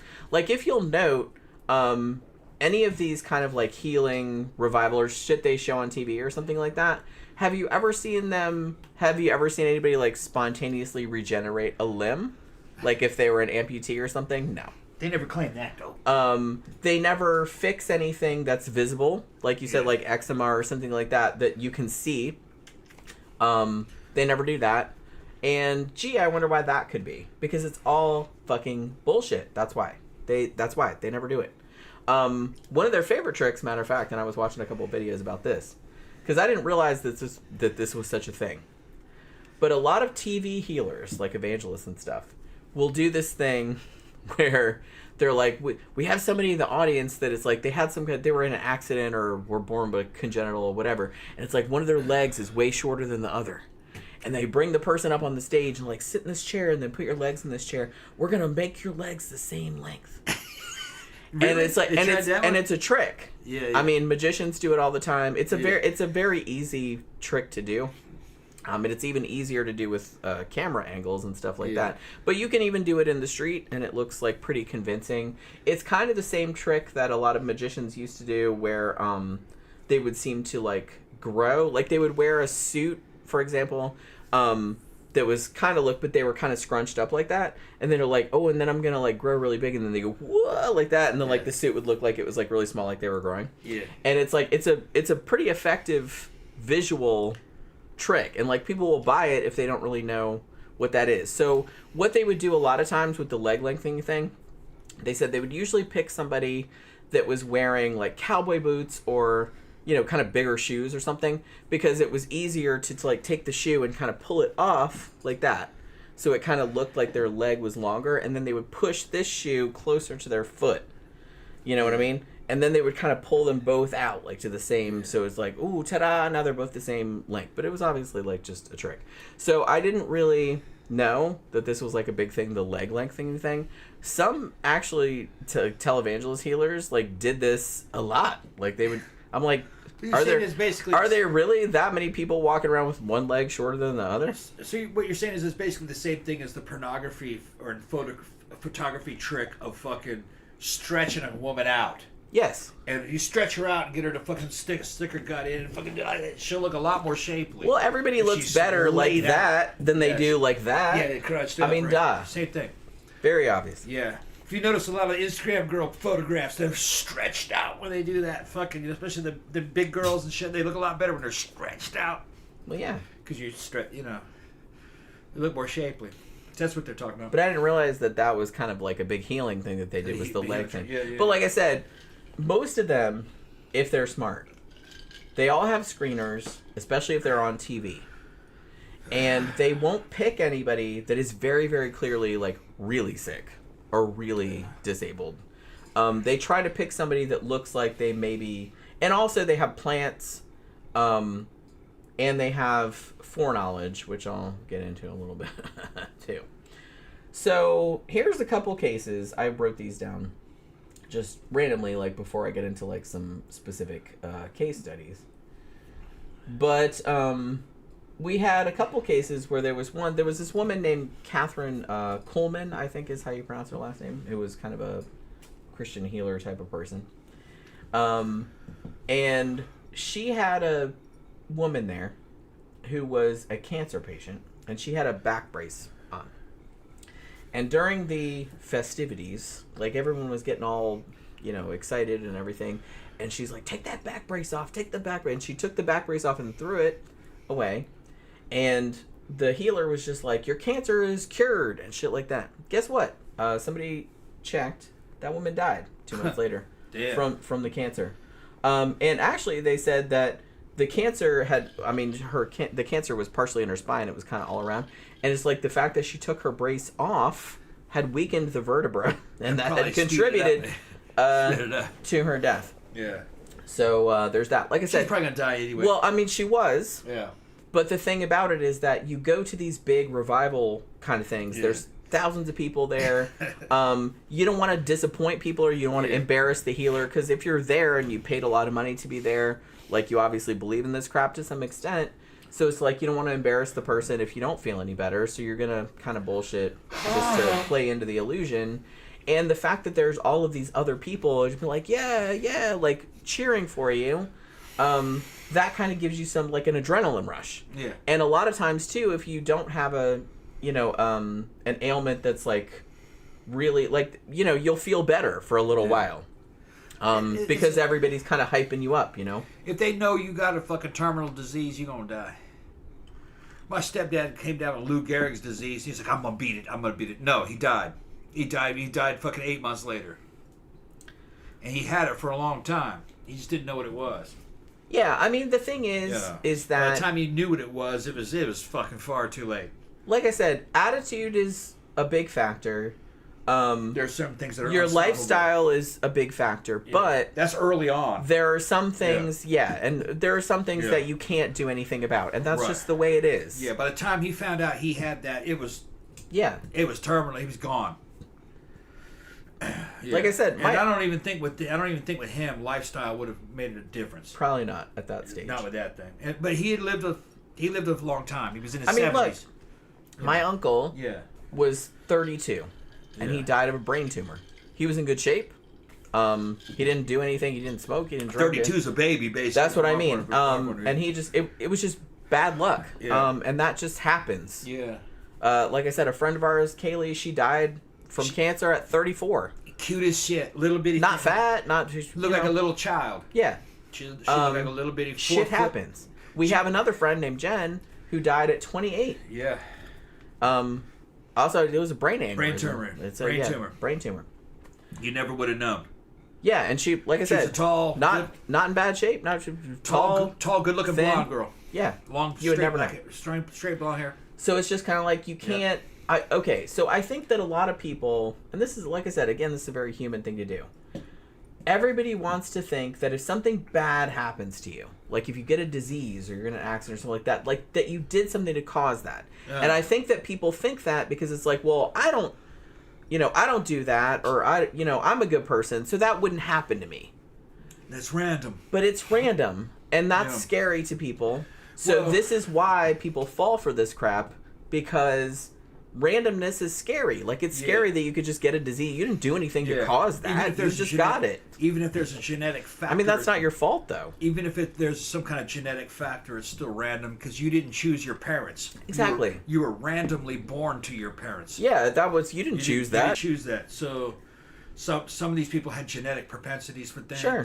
And that sucks. But Kaylee and Jen, they weren't doing anything in their lives that would have caused that. No. No. Most people aren't. Yeah, just Kaylee was a happy-go-lucky little mooch that was cute as shit, and just everybody loved her. Yeah. She wasn't doing anything wrong. And she just had very, very bad luck. Very bad luck. And she would have lived a long time. And in some ways I was like, man, it's very tragic. And in other ways I was thinking, in a way, it was a gift, because Kaylee will be remembered always as a young, pretty, little, cute, little lesbian girl that everybody loved, Fucking, Yeah, I mean, probably not fun for her, but yeah, it wasn't fun for her. But she doesn't. Man, She's never going to get old and fade into obscurity. Yeah, and become somebody that's ignored. She died at her zenith, really. Poor thing. I know. You know? But a like, lot of people did. Yeah. A lot of people The point did. I'm making is that I kind of feel like it makes a lot of people feel better. Yeah. And especially, and I think that plays really well into this kind of grift, is that if you have these diseases or if you have something wrong with you, then you did something to cause it. Faith healing in particular, they don't usually, well, some of them do, but they don't usually like blame you directly, but they'll usually say like it's demons or something like that. Like, the truth in the matter is it's just random. Sometimes like your lifestyle, you know, yes, makes it more likely that you would get certain things, but a lot of times it's just a crapshoot. And I think a lot of people don't like to think about that because they're like, hey, I'm a good person, and it's like, hey, I didn't do anything to deserve this. But I'm like, a lot of people didn't do anything to deserve that. It's just shit happens. Yeah, it sucks, but right. I'm almost 60, and from my observation, most people live very predictable and pretty stable and decent lives. Yeah. Appreciate what you got. Yeah, appreciate what you got. Most people live pretty good. And Yeah. they live a normal amount of time. But every damn man, fucking, the people that got cut short, it was by accident and random. Yeah, and it sucks. Yeah, it sucks for them. It sucks for everybody Yeah. that was like friends of theirs or family or whatever. Because like they didn't deserve that. And nobody does. The people that died later in life, like my dad, my stepdad, just other people in my family, it was kind of predictable. You saw it coming. You know what I mean? Their health was bad for decades before they died. Yeah. So they had warning. Everybody knew it was coming. Even they kind of knew it was coming. But that's to me, that's just the normal thing of life. There's a beginning, a middle, and an end, and there's always an end. Unfortunately, there's an end. But you don't want to live forever if you're getting fucking weak. Like my dad, when he died, I was happy because he was released. Same when my grandmother died. Like, she was in pain. Yeah. She was like not about His it. His final 5 years were pretty bad. He never recovered. He never became the man that he was. He was always fighting this fucking heart problem and shit. And he was miserable. So him going that's the best place for him. You know. Now somebody said, that's pretty cruel. No. It's not cruel. It's not cruel. Had he been in the prime of his life, yeah, that'd be different. That's a different deal. Because he could be who he wanted to be. He couldn't be who he wanted to be anymore. And that sucks when you can't be the man you want to be. Yeah. That there's no future. That most of you is now in the past. Yeah. You know, you're in your 70s and you're sick and you're not going to get any better. It's time for you to go. And, you know, that's what happened. Well, like I said, it's and kind we of all got it coming. Yeah. If we don't die earlier. But it's scary. It's just how it is. But and I'm scared of it, but it's just kind of like here's the thing. Being in a relationship with Jen, me and her have been together almost 14, almost 15 years and shit. Only thing that worries me is who's going to die first. I don't want to watch her die, and I don't want her to see me die. I don't want that either. Right. You know what I mean? Man, and we were watching like some true crime shit. Yeah. Last night about like the woman survived. Like everybody survived. Yeah. But they got kidnapped by these two guys, and he had to watch her as at two dudes were gunpoint. raping her. Like 2 dudes rape her, and then she got shot. Like she lived. He tried to execute him. He tried to shoot them, but like she got shot. She didn't realize it until later. But then the gun jammed, and they were just like, "Fuck it," and they took off. They didn't jam; it was a revolver. Or yeah, whatever the fuck. I don't know. Yeah.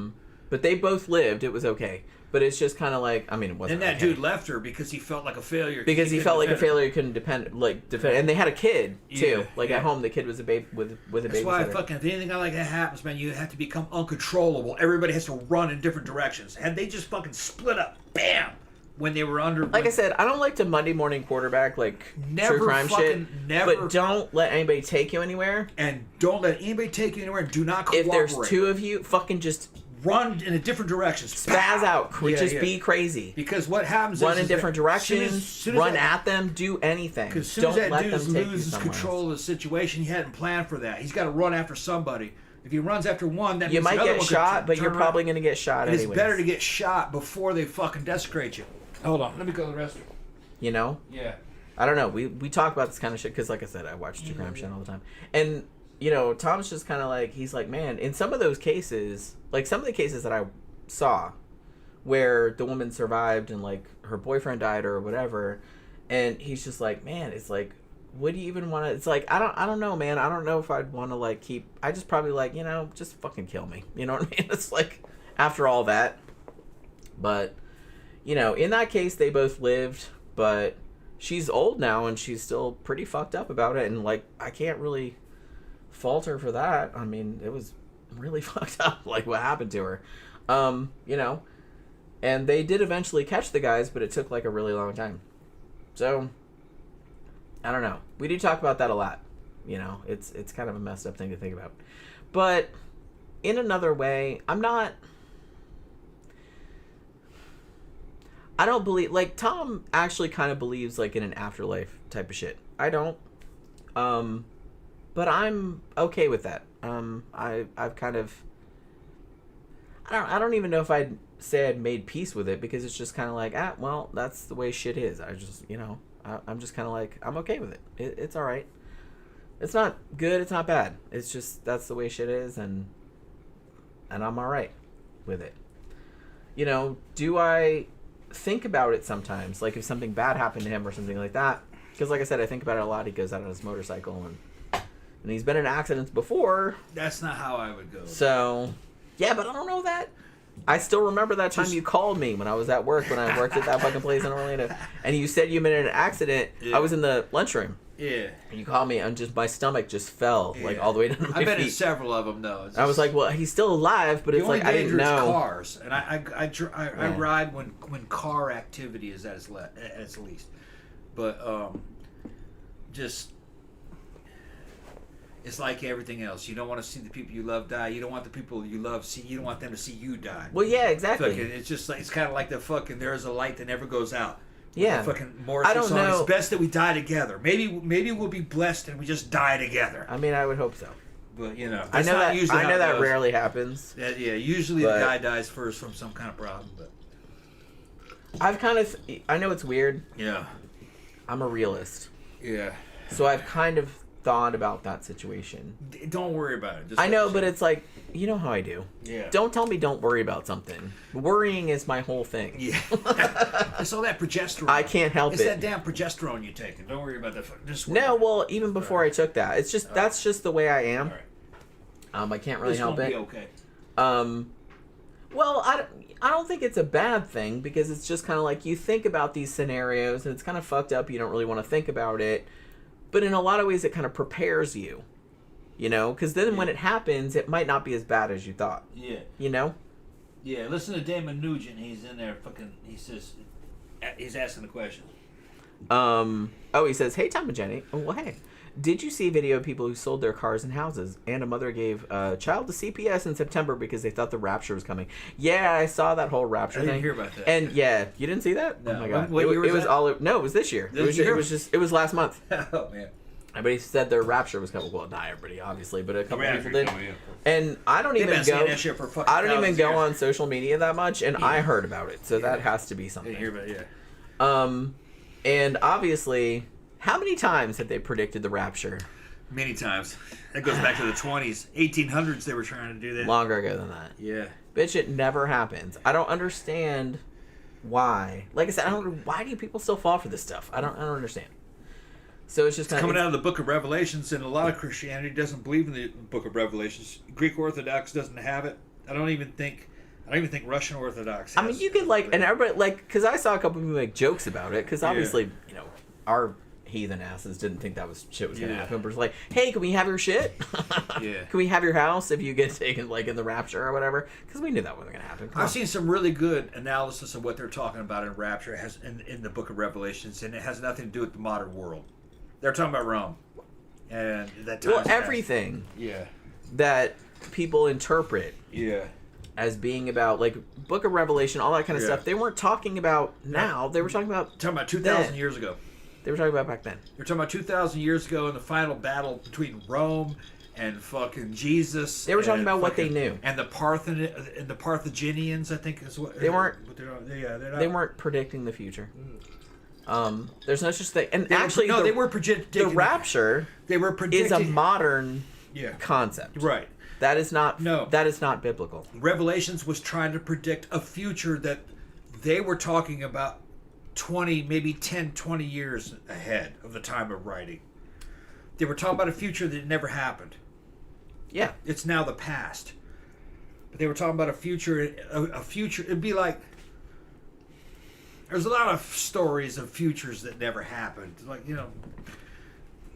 Ridley Scott's future with Blade Runner never happened. That's, you know what I mean? Fucking... Yeah, but that's sci-fi. They're all It's supposed to be like, that's what? fiction. 2010 or something, 2011, I think is when fucking Blade Runner was supposed to happen. That was a future that never happened.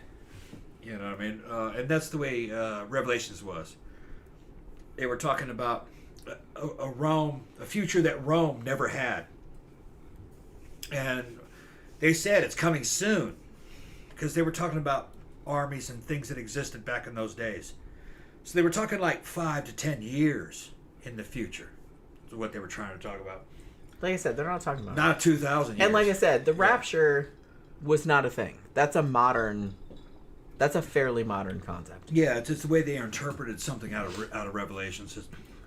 That's a modern concept. And most of Christianity, I don't even think the Egyptian Coptic church has Revelations in it. I don't think.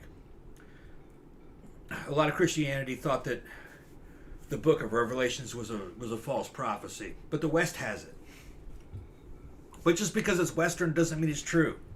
Okay? None of it's true. It's all just a bunch of fairy tales. Yeah. They're nice. They're interesting and stuff, but they don't. Yeah. They're not real. There is no one. Don't Christianity. base your fucking life around. There's it. no Jesus one Christ. Christianity. There are many Christianities, and there always was many Christianities. Well, yeah. All right, so man, I still have so much left. When I was to in do, Egypt, and I it's, had to like, explain so to late. Muslims about Christianity, that there wasn't one Christianity, that there were many of them, and that blew their minds. And I said, well, there's many Islams, aren't there? And they're like, no. And they're like, well, what about Sunni and Shia? And they go, oh, yeah, that's right. Well, yeah. I mean, Oh, yeah, they that's understand if you They give it to understood them. that. Like, well, Right. see, that's the thing. It's like I Yeah. kind of feel like, well, we're guilty of the same thing. It's Yeah. like if someone is an other, like a different religion or a different race or whatever, it's all the same. It's all the same not, to them, though. but it's not. But for us, it's not. Like, Right. you know what I mean? It's just kind of like, you know what I mean? I explained that to an Egyptian Bedouin when I was out in the desert with him, when I was back in the army. And he's like, babe, you guys believe in 3 gods? And I was like, what do you mean 3 gods? The Father, Son, and I was, oh, no. And I explained what they were talking about. You know what I mean? And once I explained the Trinity, I said, most people don't believe that. And I explained what it is they're talking about. I said, well, who parted the Red Sea? God isn't there, so who was it? It was the Spirit of God, right? Oh, yeah. And then, but God in heaven, that's another aspect of it, right? And then there's Jesus. And he says, and he goes, but that's all one God. He goes, yeah, that's all the same thing. The God, the hand of God, the power of God, God as the prophet. And I said, but they're just reading it in. It's not in the Bible. They're just interpreting it that way. He's like, oh, okay. Yeah, I mean, Because there's one God. Because yeah. To me, it's because interesting. he was told that Christians don't believe in one God. They believe in 3. And most Christians don't believe in the Trinity. No.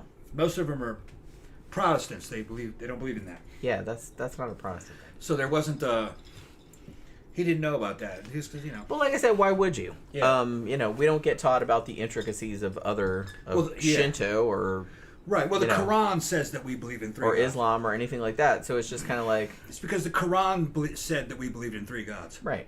Yeah. Well, like I said, if you didn't grow up in the shit, Right.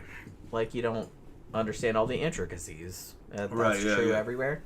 So that's why it's dumb to like make generalizations about whole ass other races or cultures or whatever, because it's like everything is just as diverse as we are.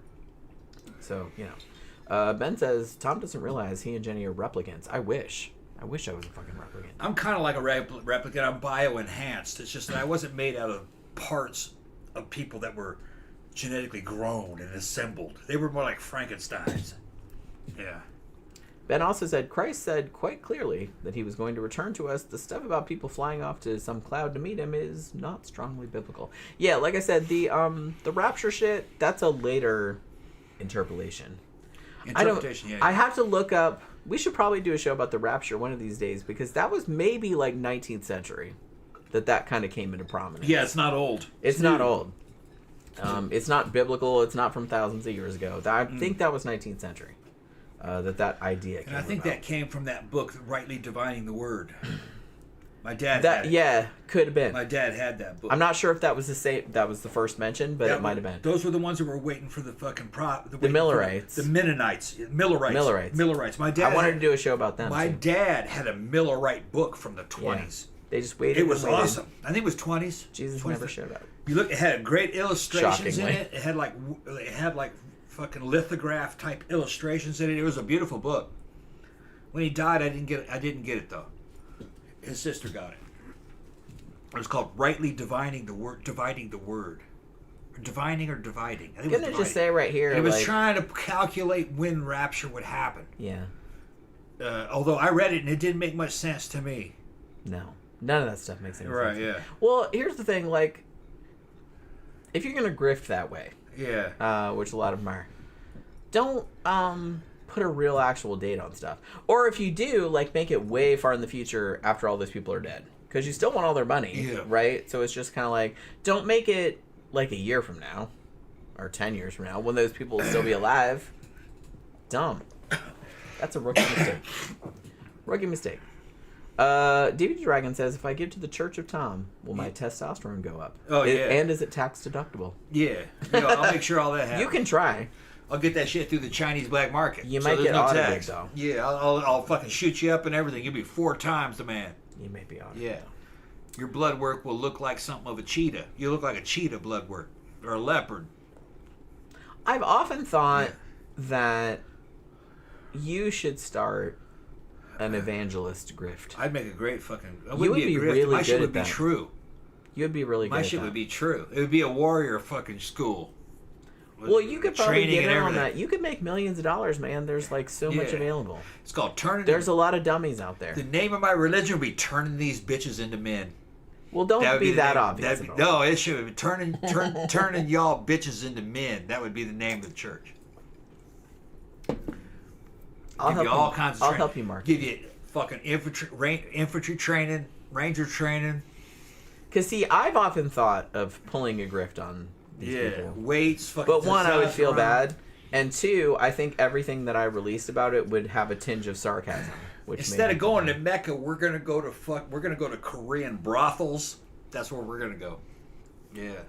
You have to think of some kind of, like, plausible explanation for why you would do that.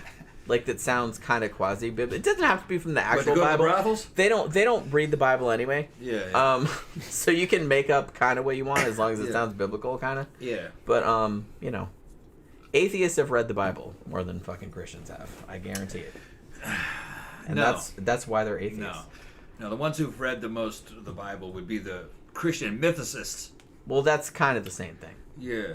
But they like Christianity. They just know it's mythology. They just know it's mythology. They're ex-Christians. Atheists and like Christianity are not mutually exclusive. Yeah.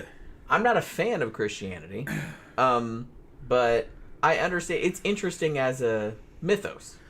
Yeah, well, I like Christianity, but I don't believe that it's I like real. Christianity. But I don't like it because of the stranglehold that it has over some people's lives, which I wish did not occur. I like Christianity, but for me, Christianity is very similar to like Egyptian mythology. Yeah, it's no different. Like I said, Roman it's like, mythology is Greek the same. mythology. Yeah, it's no different. But it's interesting because it tells you about the culture, about what people's fears were, about and what it's not bad or good. It's a mixture of stuff. It's just it can be used for either. Yeah. Well, some of the stories they're not real clear what they actually mean, but a lot of it is just okay. Some of the later stuff in the medieval period, like the Lord's Prayer and shit, that's fucking pretty powerful. I like that. A lot of the best stuff about Christianity is actually later, more in the medieval and Renaissance period, is when they're coming up with cool shit. If you ask me, the old school shit is kind of boring, bland. It's just how it is. And it's not a very Christianity as we know it today is not an old religion. It's new here in the West, because you're listening to the newer version that's been rebooted many times. All that stuff we're talking about for rapture and the apocalypse and the fucking shit out of Revelations. Really, people didn't really become real interested in that until the fucking late 1800s. Before then, they didn't really care that much about it. So it changes its face all the time. All right, so I've only gotten like a quarter of the way Don't matter how long we've through been my doing notes. this. How long have we been doing this shit? It's like 10:14. 10:14. I've Still only pretty got early. like a quarter of my way But through. how many hours have we been online? Like almost 3 hours. I Shit, haven't we're even got. glad- I haven't even got like a Okay, quarter you of the can way get through through it. the You can notes. get through it. I can't though. I'm gonna have to skip a lot of stuff. Well, that's what I'm saying. I'll just skip a lot of stuff. But like I said, Most people will understand. yeah. Well, that's what happens. It's just all the right. show. It's just the show. So where was I? I don't know. I forgot where I was. 'Cause I got Who else? distracted. Who else was scamming? Everybody. But like I Yeah. said, I had all this essay like set up, and it's like Don't blame me. You keep Don't blame me. you I'm not the keep one that's doing. sidetracking. You I'm keep not the one that's sidetracking. doing all the talking. Yeah, you are. No, I'm not. Yeah, You've you been are. talking like crazy. No, I haven't. Okay. So yeah, I forgot where I was, but yeah. I'm just gonna skip some stuff. Skip it. All Cut right, it over. so 1955. Okay, that's good. There was a revival by Jack Coe, who was kind of a famous kind of healer. He gave a service in Miami, Florida. He told the parents of a 3-year-old boy that he healed their son who had polio. Then he told the parents, take off the kid's leg braces. Not surprisingly, the kid was actually not cured of polio, and taking his braces off left the boy in horrible, horrible, constant pain. Now, because of this, somebody actually did something, which is amazing, because normally in these cases they do not. However, Jacko was arrested because of this. And he was actually charged in 1956 for practicing medicine without a license, which is a felony, which in the state of Florida, which is where he was arrested. Now, cool. However, a Florida justice of the peace dismissed the case on the grounds that the state of Florida at the time, not sure about now actually, I have to check. I live in Florida, but I'm not really sure what the law is on this nowadays. They have an exemption for divine healing from the law. Yeah. Like I said, as far as I know, as of 2025, I think 31 states in the union still have an exemption for if you genuinely believe that faith healing is going to solve your child's shit, then you can't be charged if they die from something that is easily curable, which to me, that's fucked up. That's fucked up. Come on, 31 states, whatever you are. That's messed up. Don't let your More kid than half fucking of them. die because of that. That's fucking dumb. Well, now here's a little The bit good of thing is most people don't believe that shit. here's a little bit of poetic justice though. Yeah. Coe himself was later diagnosed with polio and died a few weeks after that. So maybe karma does exist. You know what I mean? I was kind of like, all right, like I don't believe in karma, but in that case, all right, I'll take it. Like he actually died of fucking polio, so that's kind of nice. All right, so let's talk a little bit about a few case studies. Let's talk about Peter Popoff. Now, did you guys see, when did this movie come out? There was a movie that came out with Steve Martin called Leap of Faith. It's actually a delightful film, and it was kind of, sort of, loosely based on Peter Popoff, although it was kind of like a lighthearted comedy, which Popoff's life was kind of not, you know what I mean? So, but it's a good movie, otherwise. So, he was actually born in 1938. His parents were German immigrants. And he kind of rose up as a miracle worker, healer kind of dude. And eventually he got to a point where he was super famous. He was attracting big fucking stadium area, like arena type audiences. And one of his big gimmicks was that he would do call outs of people in the crowd. Like, hey, where's, Tom Smith or whatever? Do you live at whatever address? Like, do you have this ailment or whatever? And people were like, holy shit, he's fucking psychic. You know what I mean? Like, he knew all this stuff about them. And so people started getting a little suspicious about what the fuck he was up to. And he was raking in like millions and millions of dollars, like, So James Randi, better known as the Amazing Randi, who was a magician and who, as I said earlier, devoted much of his later life to debunking much of this kind of bullshit and grift, and is actually one of a hero of mine. He was kind of a crotchety motherfucker, but I kind of like that about him. You know what I mean? He was just this little, mean, skeptical motherfucker, and he was just kind of like, he would just absolutely like go under, and he lived a long time, like he lived in his 80s or 90s, and he was still doing this shit until he fucking died. So he got kind of mad about all of these faith healers and how they were taking advantage of sick people, vulnerable people. And so he started infiltrating their operations.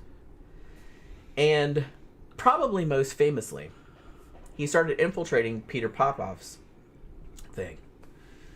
One of the things he found out, he started going to his stuff like in disguises, and he would, hire other people, or he had other friends that would go in and pretend to be, have certain ailments or whatever, because they wanted to see what was going on.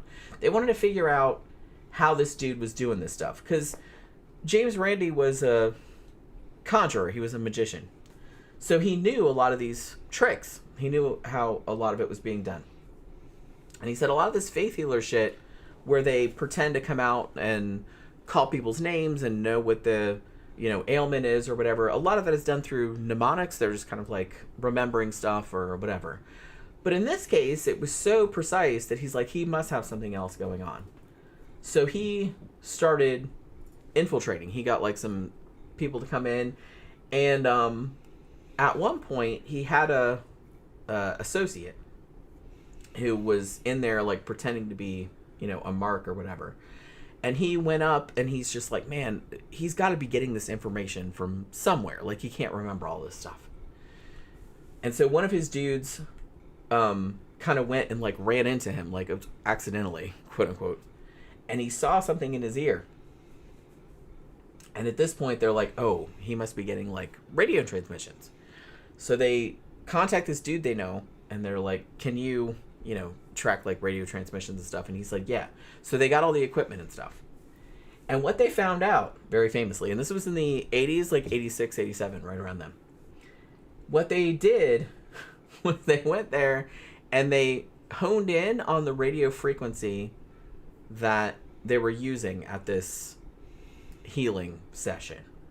And they found out that what was going on was that Peter Popoff, his wife, Elizabeth, was collecting all these quote-unquote prayer cards that people were filling out when they first got there. And these prayer cards had people's names, their addresses, the illnesses they were coming there to be seen about, like various other information was on this card.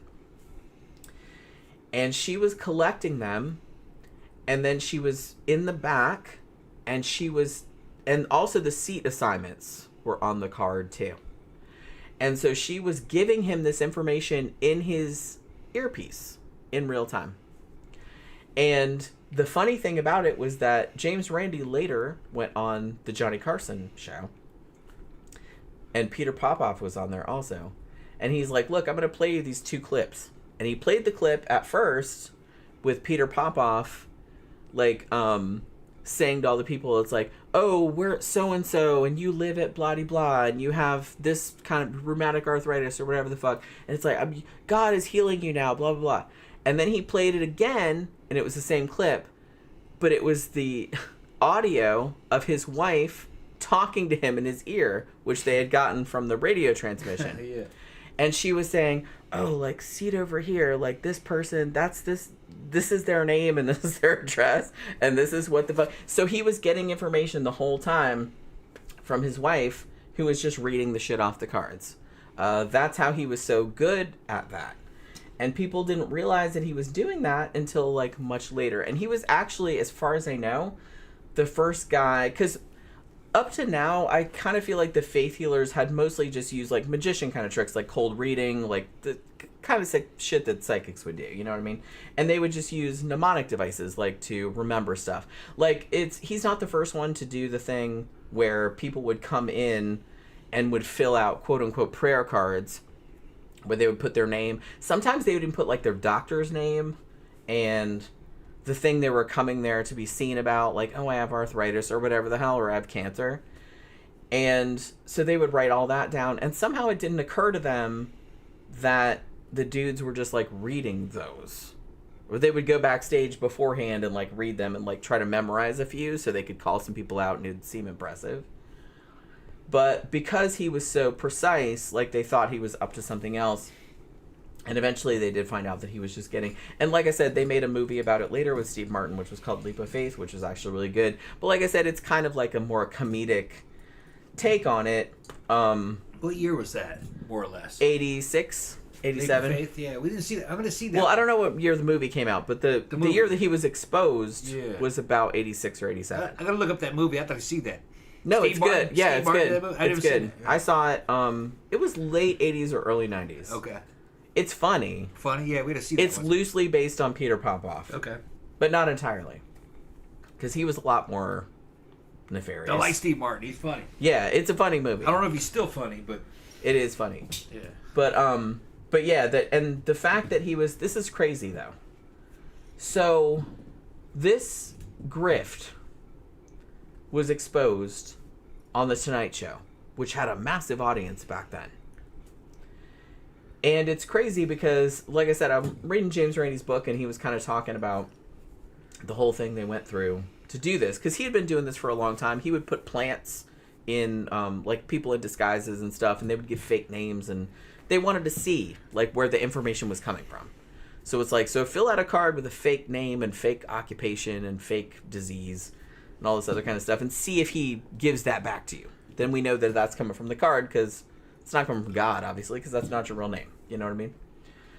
But in this case, they actually picked up the radio transmission, and they have audio of it. They have audio of his wife, Elizabeth, telling him people's names, where they were sitting, what their ailment was, what their family shit going on was. Yeah. Like, all the shit, like, the information, you know what I mean, they had written on the card. And she was relaying that to him over his earpiece, because he had this little tiny, like, you couldn't really see I it. think I saw that movie. Yeah. Like, you couldn't really see it. Well, that's how you would do it. Yeah, and, like, I think he cars. was kind of the first one to do that. I think prior to that, and prior to... Honestly, even prior to him doing this with the radio thing, he had just been memorizing stuff off the card, so it wasn't quite as good. Right, yeah. Because he was just using mnemonic devices to remember, a handful of people so he could impress people. Yeah. But after he got the technology of the radio transmitter and his wife just telling him information over his ear, then he got a lot better at it, obviously, because she was just telling him stuff in real time. I think I remember that movie, but I didn't see it. Yeah, it's good. That's how you would do it. Mm. That's the best technological way to do it. Yeah, so he figured it out. He figured it out. Yeah. He figured it out. Oh, yeah, you must be Joan. And you have the heart problem. God is telling me. Yeah. And you live at 425 Yeah. Because that's what you wrote Elm Street, or whatever the fuck. You're right. Wow, how do you know that? Yeah, you're trying to be healed. That God said. Yeah. And you have kidney failure or something. I'm going to fix you, bitch. Boom, I fixed you. Yeah. Ta-da! Yeah. That's all he's got to do. Y'all need to pay me for fixing that bitch. Yeah. Then they would pass the buckets around, and you'd have to put cash or checks in it. So much so, and James Randi even said in the book, he's like, this bitch, like, at the end of the night, like, the cash and the checks would come in big garbage bags. Like, all of his... associates and stuff. That's how I like my collects money. all the stuff. That's how I like my money. And they would bring it back, and they would just pour it all. Yeah, that's how I like my money. And they would take it to the bank at night. I like my money to come in garbage bags. Just a big fucking bag. Yeah. Big plastic bins Yeah. of like money Yeah. from like all these people. Garbage bags. That's how Yeah. I like my money. That he said Yeah. that's how it was. Yeah. Like and shit like that. He's like they made a ridiculous because I mean you're thinking this is a big Yeah. auditorium. Yeah. And there's thousands of people in there. And he's guilting them. You know, he's using this grift. His wife's talking to him in his ear. And he's using it like he knows all this shit about these people, psychically somehow. Yeah, they're making fun of his name, Pop Off. They pop. Yeah, you popping off into a bitch. Yeah, I guess. Yeah. And he was trying to make it. You're rubbing on it, and then you pop off. And he's trying to make it seem like he knows all this shit, and that is like encouraging other people. Holy shit! Like I'm gonna give him $10, $20, whatever the fuck. That would And have only worked with that generation. So though. he would. That wouldn't work with today. So he was just raking like literally bags of cash at the end of the night, just bags. And it's fucking crazy. Because you had an earbud. Yeah, he had an earbud. Which, Yeah, like I said, earbud. back then that was like high tech. I have the technology to do that right now. Well, yeah, you could do it now, and I it got wouldn't be that little fucking impressive. radios, I got but back in earbuds. '86, it was kind of a big deal, and he had Yeah. spent actually a lot of money Yeah. to get an earpiece that you couldn't really see. Yeah. Because I mean, you really had to look for it. Because like Randy's associate. He's like, I had to go and like run into the motherfucker and like look in his ear specifically because I was thinking maybe there was something in there. And he's like, then I kind of saw it. And then later they hired a guy to come in and like find the transmission they were transmitting on. And then they figured it out and they heard what she was saying. And then they played it like on TV. And he's like, the crazy thing was that, okay, so this did actually kind of work for a little bit. But he's like, the weird thing was that you would think as soon as it came out on The Tonight Show, which was a huge show at the time, he's like, as soon as we exposed it, you'd think that everybody just like, man, this motherfucker, he's like a faker and stuff like that. But it took like 8 months before the dude started going downhill. Like, the dude eventually declared bankruptcy. I don't know how legit that was, but he did eventually declare bankruptcy. But it was 8 months after that. And Randy was like, why was that? And he asked a bunch of people, and he's like, well, maybe it's because the people that believe his bullshit are kind of in their own little media bubble. They don't watch The Tonight Show. They don't watch any kind of, like, quote-unquote satanic media or anything like at all. So they just watch their own little Christian media. So maybe it took that long for the information to filter down to them. And then enough of them got mad that it impacted his... It did actually end up impacting his grift for a little while. But I will note that even though this was a hugely... Because so many people watched The Tonight Show back then. So many people saw that. Tonight Show was the internet back then. It was, yeah. So many people saw it. But the thing about it is that the real hardcore people wouldn't have seen that because they wouldn't have watched The Tonight Show. Because, like I said, they thought mainstream media or whatever was the devil. They lived in their own little media bubble, as a lot of them do nowadays. So they didn't see it until 8 months later, and then finally the information filtered down to them, and some of them got mad. And then they started like kind of boycotting and stuff. However, in the long run, this did not really hurt his grift because he declared bankruptcy because he supposedly had all these debts and stuff like that. But then a few years later, he came... Oh, I have to mention first, because this is, like, really funny to me. Before declaring bankruptcy and stuff, this motherfucker... This is how shameless they are. I'm just going to give you an example. So, he had a whole scheme where he was getting money out of his followers to smuggle Bibles into the Soviet Union. Because those godless commies are... suppressing those poor victimized Christians, and we need to get some Bibles in there. And he has this harebrained scheme that he's going to smuggle all these Bibles in there via helium balloons. Yeah. Okay? Like, he's going to tie them to, like, just regular-ass Party City balloons, and it's going to, like, put them in, you know... Here's the weird thing. So, here's the weird thing about this concept. Okay. They had Christians in the Soviet Union. I don't know where they're getting that. No, he was saying he was getting the Bibles to them. They were like, that's what he was But they had Christians in the Soviet Union. That was a thing. It's funny that he thought that was a thing because, no, there were Christians in the Soviet Union. I don't know why he didn't think that there were. Gramplers, I see you're in there now. What's up? Gramplers, I had mentioned earlier before, remember when we were kids back in high school? On the news, they said that fucking chick, I think it was either Dearborn or Hamtramck or whatever, that her dad had fucking, I think they were from Iraq. That chick's dad had beheaded his daughter out in the front lawn because she was going to go run off with her American boyfriend. I don't remember if you remember that. I remember Steve told me about that. And I was like, what? I fucking couldn't believe it at the time. That must have been like fucking 87, 88 maybe, after I had graduated. No, that's funny. He was trying to fucking smuggle. Look, it was a grift. He didn't really believe any of this shit. He was just trying to tell because they had Christians a story to people, to dumb people that would believe it. Yeah. Is the point I'm trying to make. So his whole story was that I need your money so that I can bring Christianity to these poor deprived commies or people that have been Christians have been suppressed by the Soviet government or whatever the fuck. You know what? So he had no intention. I mean, I think he really did think he was gonna do that, but then people were like, "That's not gonna work, bro." It's like, what the fuck are you thinking of? So obviously he didn't send any of them because why would you? So here's what he did. In case anybody would come at him saying like, "Hey, why didn't you send all those Russian language Bibles to the Soviet Union like you thought you were going to?" He actually asked his employees to stage a break-in and destroy the Bibles by hosing them down with water. Now, I will note also that he did not actually have any Russian language Bibles. They were just kind of these pamphlet type things. They were in Russian. They were biblical pamphlets, but they weren't Bibles or anything.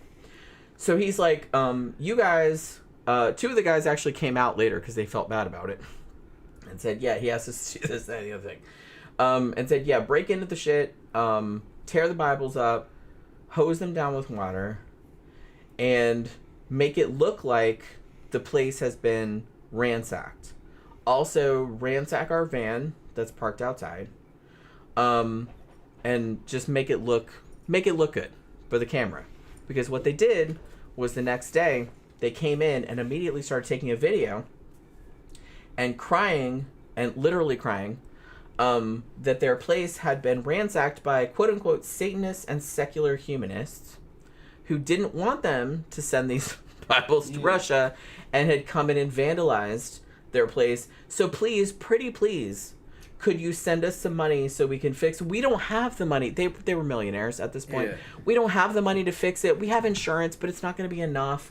And all this other kind of stuff. And they were just crying and crying. Like the whole time. We can't believe the devil was here. And they didn't want us to do this. And all this other kind of crap.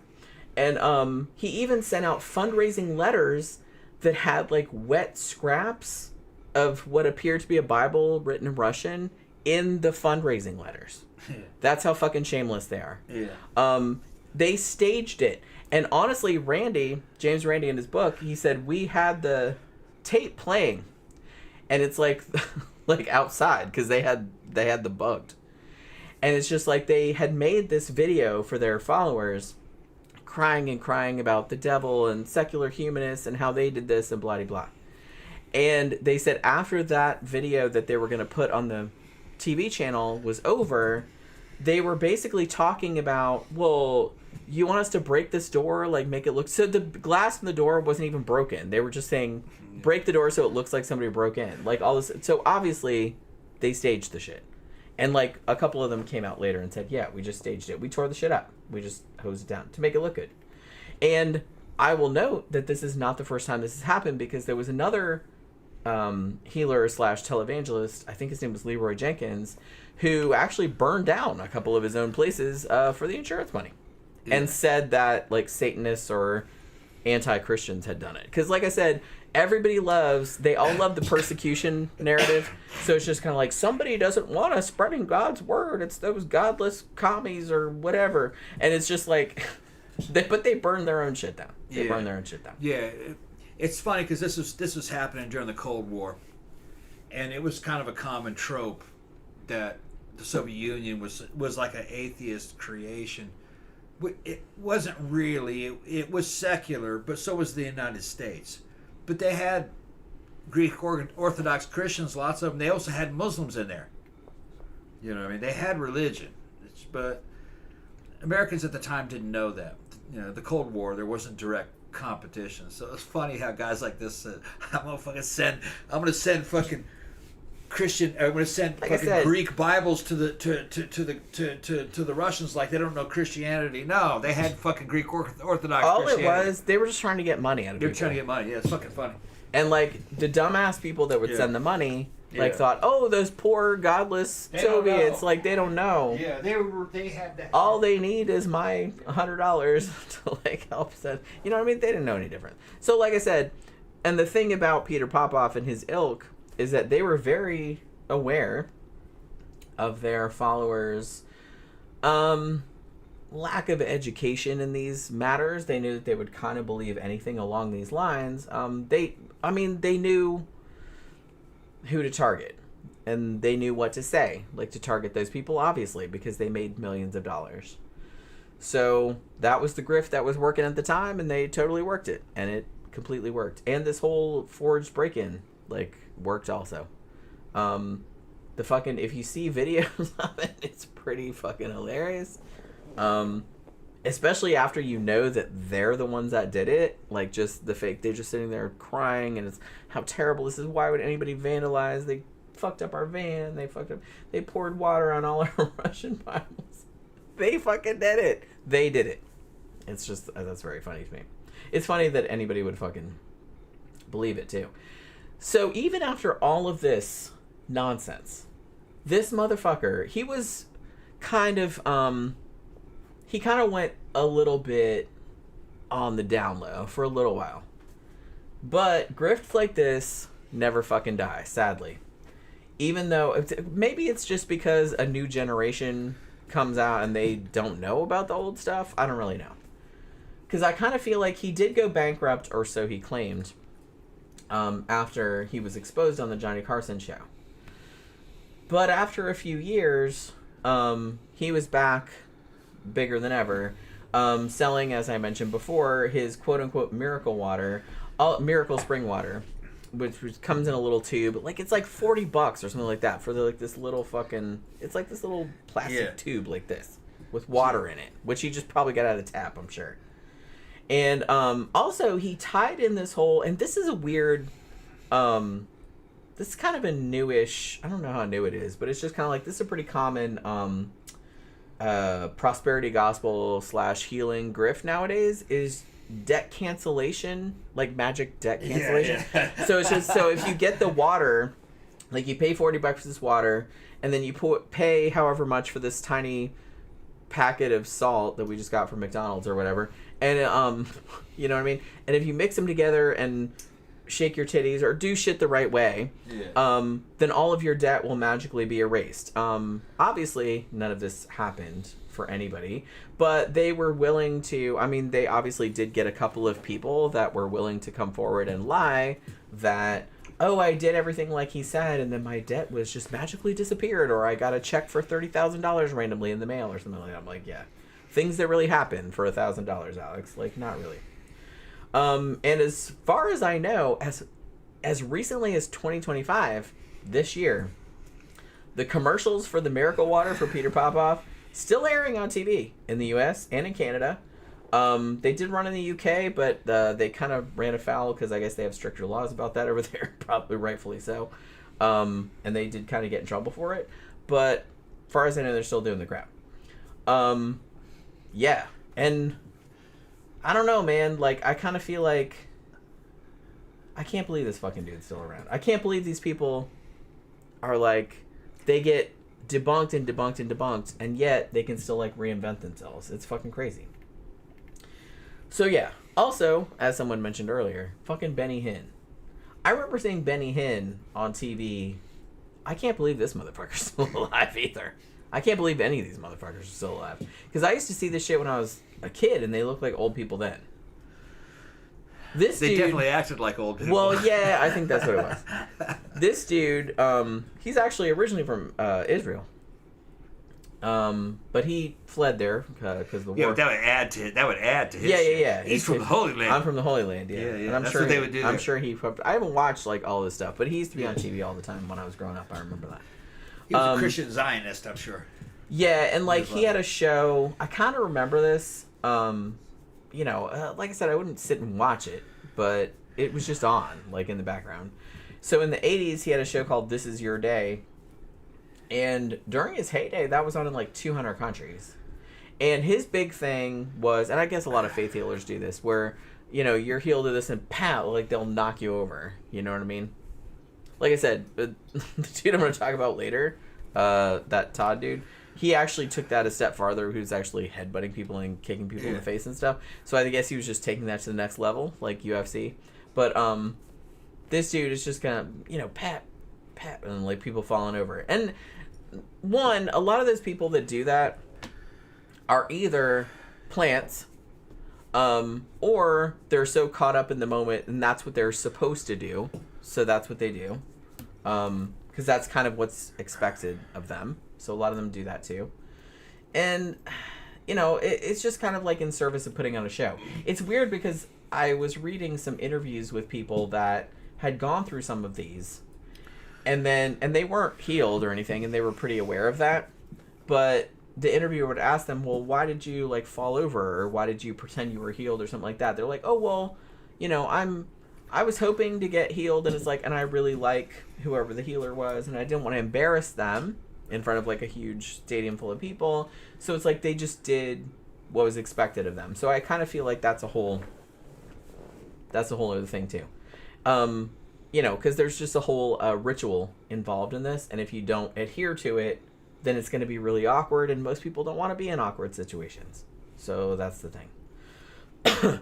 So this dude would do kind of the similar thing. It's like, oh, I can make blind people see, deaf people hear, blah, blah, blah. And, however, as with most of these motherfuckers, actual journalists that did follow-ups found out that obviously these people were not healed at all. One kind of trick that they do, and Darren Brown, who is a mentalist, a British mentalist, and he kind of debunks a lot of this shit, because he can do a lot of this stuff too, but he doesn't claim that he's psychic. He's a mentalist. It's magic tricks. But he can repeat a lot of this stuff. So he says one thing that they'll do is, the people that they call out or that they bring up on stage, the people in the audience have no guarantee that that person has the malady that the person is claiming.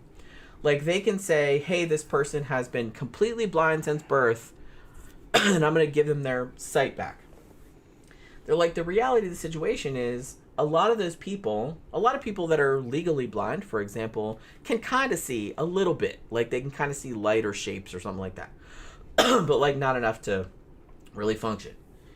So it's like, so if you say that they're completely blind, and then all of a sudden, how many fingers am I holding up? If you hold your 2 fingers up in front of, like, a dark suit, they can kind of see that, like, enough to say, oh, it's 2 fingers. You know what I mean?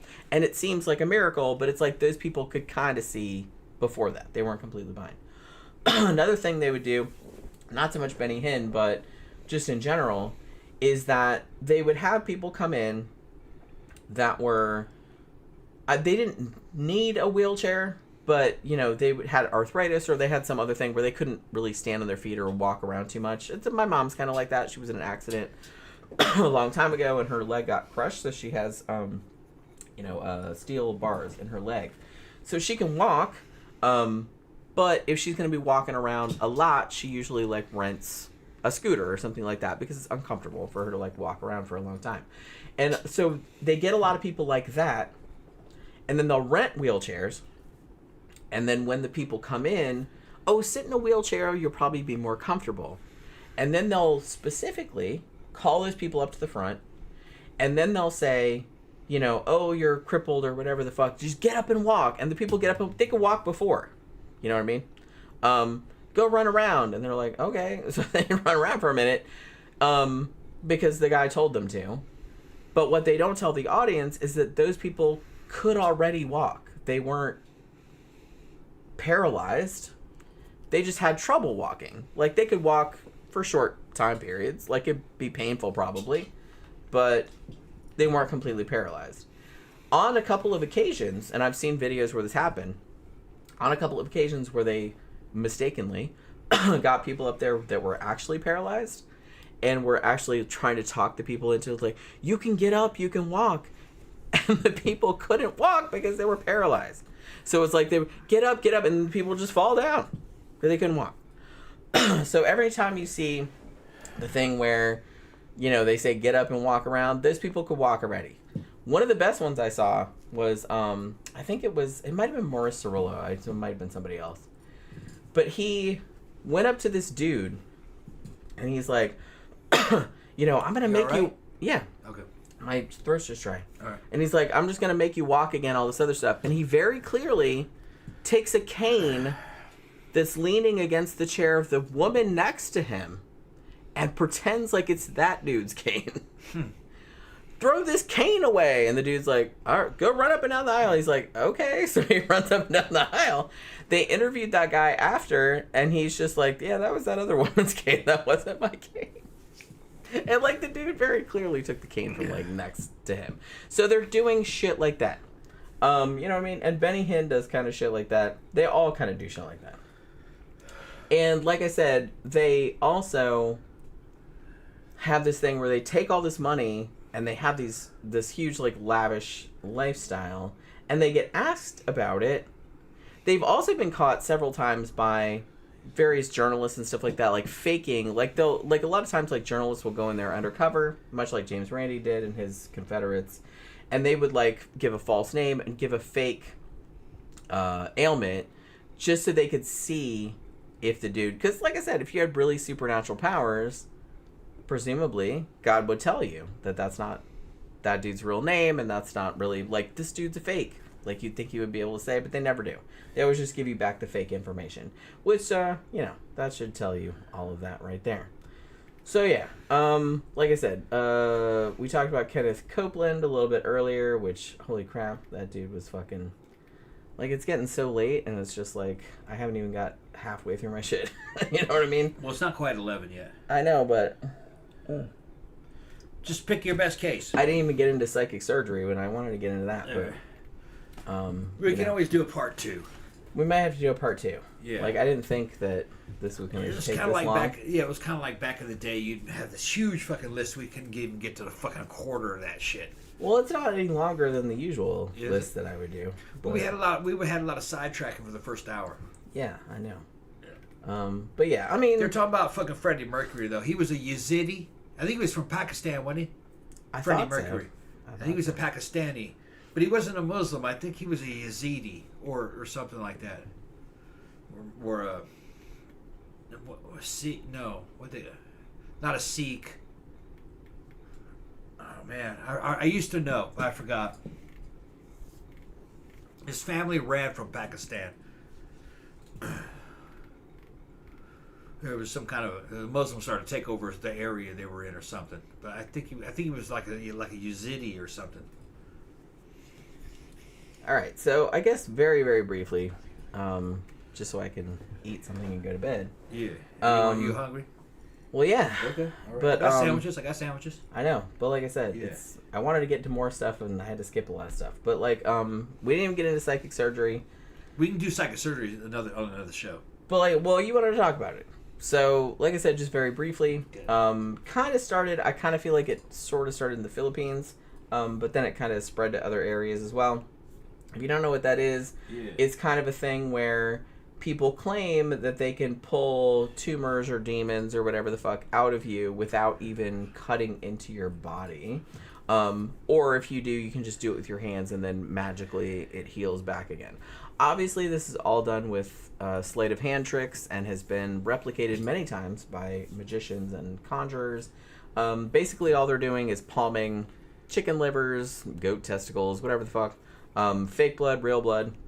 They just put it in their hand like that, and then they kind of do this thing where they look like they're going into your stomach, and then they're like, ooh, we're pulling this thing out. Sometimes they'll even pull out stuff like that they say like represents demons or evil spirits or whatever, like glass shards or whatever the hell.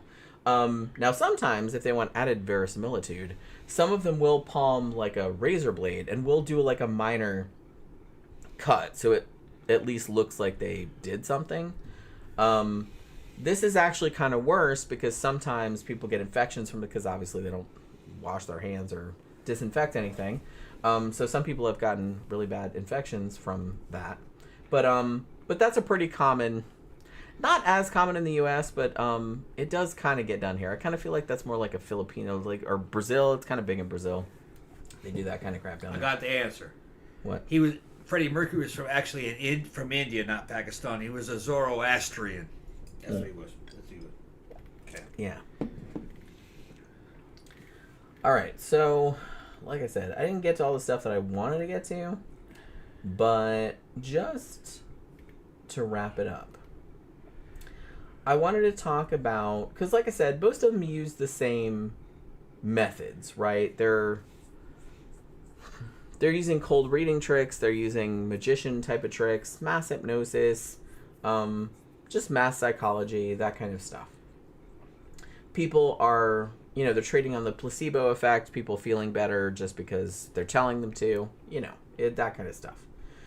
But this stuff, other than taking all of people's money for a bunch of bullshit, it actually does do actual harm, because a lot of families that have children and do not believe their children need medical intervention, just prayer, those kids end up dying. And like I said, those kids are minors. They don't have any choice in the matter, and I would consider that child abuse, and I really wish that more would be done about it, instead of giving people a pass for having dumbass medieval beliefs. But okay, that's just me. And honestly, you know what's crazy to me is that they've actually done studies about the efficacy of prayer in regards to like outcomes for surgery and stuff like that. What's interesting is that prayer does not seem to help at all. And in fact, it's actually seems sort of a detriment, because people that knew they were prayed for, like if they had surgery, like they could die or something like that, people that knew they were prayed for tended to have worse outcomes than people that were not prayed for. But were they getting medical treatment though? Yes. Okay. This was all medical treatment, but like they wanted to see if like prayer would like give them a little boost or something. But actually they found the opposite. The people that were prayed for, that knew they were being prayed for, actually their outcomes tended to be a bit worse. It wasn't a huge effect, but it was a significant Probably effect. Statistical fucking artifact. Probably didn't matter. Or it could be that if you thought that people were praying for you, that you thought your condition was worse than it was. Is what I thought. So that kind of worked against you, because like I said, positive, having a positive attitude, it doesn't fix everything, but it does tend to give you better outcomes. Yeah, praying might make you feel like you're resigned. Yeah, it's like, well, we know they're gonna die. Could be. So you know what I mean? Could be. Just I kind of thought that's what, and a lot of scientists thought that's probably what it was too. Or people that were being prayed for were fucking terminal. They tended to be more terminal. Well, no, it was double blind, so it's just like they picked like just a random, like, so it was people that were terminal, not terminal. It was just it was a combination of people. Like they took that into account. But let me explain something. They also had a couple of different things where it's like, well, if the people knew they were being prayed for or didn't know, you know what I mean? So, but people that knew they were being prayed for, they generally had worse outcomes. Let me explain some shit, and fucking maybe people might relate to this or not. When I was a kid, I was big into the fucking guns and ammo and shit like that. We're always looking for what the fucking most effective caliber and cartridge was. What had the best the best one-shot stopping ability. Gramps knows, he's a cop. Back in the day, it was the 125 grain jacketed hollow point coming out of a .357 Magnum revolver. It had like a 91% one-shot stop ability. And it started to get better and better as fucking time went on. Why? Because all your best shots who were reading the magazines and shit went to that caliber. It was a statistical artifact. Other calibers, their shooting rate went down because the guys who weren't reading the magazines, who were not training and weren't really professionals, or they weren't fucking having the, what do you call it? They didn't have the interest in guns, or just casual shooters. They weren't picking the best caliber or the best load. So therefore they were going to the other rounds. It was affecting the one-shot stop capability. So the statistics, which is supposed to be data, real scientific data, was faulty. Because all your best fucking most effective shooters went to that caliber. That fucking percentage would have been high no matter what caliber it was if all the fucking your best shots went to it. So that's why I'm saying you can't always believe these percentages. Probably the same thing with this fucking statistics on prayer. The people seem like prayer might affect it negatively, maybe because the people that were praying were more, chances are they were going to die and everybody knew they were going to die. That would affect the fucking statistics. Although, like I just said, they took that into account. They took that into account? But there were two different because there's no metaphysical science, there's no fucking supernatural prayer death energy. That doesn't happen. It had to be it had to have been some kind of statistical artifact. Gramther says, doctors have a saying about praying. Pray in one hand and poop in the other and see which one fills up first. Yeah. I agree. Prayer is a way to feel like you're doing something when you're not doing anything. It should have no effect, I would think. It generally does not. Yeah. Like I said, the only time that they saw a difference was when the people knew they were being prayed for. And like I said, they thought that probably it was a psychological thing that's like, oh my God, if people are praying for me, then I must really be in bad shape. And that contributed to like a higher you're more mortality resigned rate. to your fate. Like, because you're more resigned to it, because you think it's worse than it is. So it's the same. So they thought that probably that's what it was. That's what I was saying it was. Well, that's what I said that. Yeah, though. it's I said it's the that. statistical artifact. Yeah. Well, it meant something. It meant something. But it's just kind of like, if you're a person, everybody's praying for you. When you know when you're nobody die. knew, when people didn't know whether they were being prayed for or not, it made literally no difference. Yeah. Literally no difference. Yeah, it would. It would make no difference. No, well, it wouldn't. Right. Like I said, and that's why people make jokes, asshole atheists like me, like make jokes about, thoughts and prayers, because that doesn't do jack shit. You're not doing anything about it. Willpower could affect it, though. It's just that your willpower, not other people's. You're not doing anything. Yeah. So it's just, it might make you feel better, but you're not doing anything. Yeah. Although your willpower could affect it. Right, but like another person, another random yeah. person just saying, "Oh, they're praying might for act you." against it. That doesn't do anything for you. It doesn't do anything. Like I said, it may make that person feel better, but they're not actually doing anything. No. That's all. People pray for you because you died. Or it's just something they say. Are they really praying for you even? No. They're just saying that to make themselves feel better. Damon says, have you heard of John of God? Yeah, I was actually going to bring him up. He was one of the things that we got so distracted, and it's like, so we've been on for so long. Yeah, that dude, he was doing psychic surgeries, and he claimed, as far as I remember, he claimed he was, as many healers did in this area of the world, Brazil, I believe it was, they claimed that they were channeling the spirit of a German doctor named Dr. Fritz. and a lot of healers had channeled him over the years. And they're doing all these fucking surgeries and stuff. But like I said, all those psychic surgeries and all that other kind of shit, all that is just magic tricks. It's just sleight of hand. Like I said, they have a little bowl underneath that has chicken gizzards and shit like that, some stuff that looks like tumors.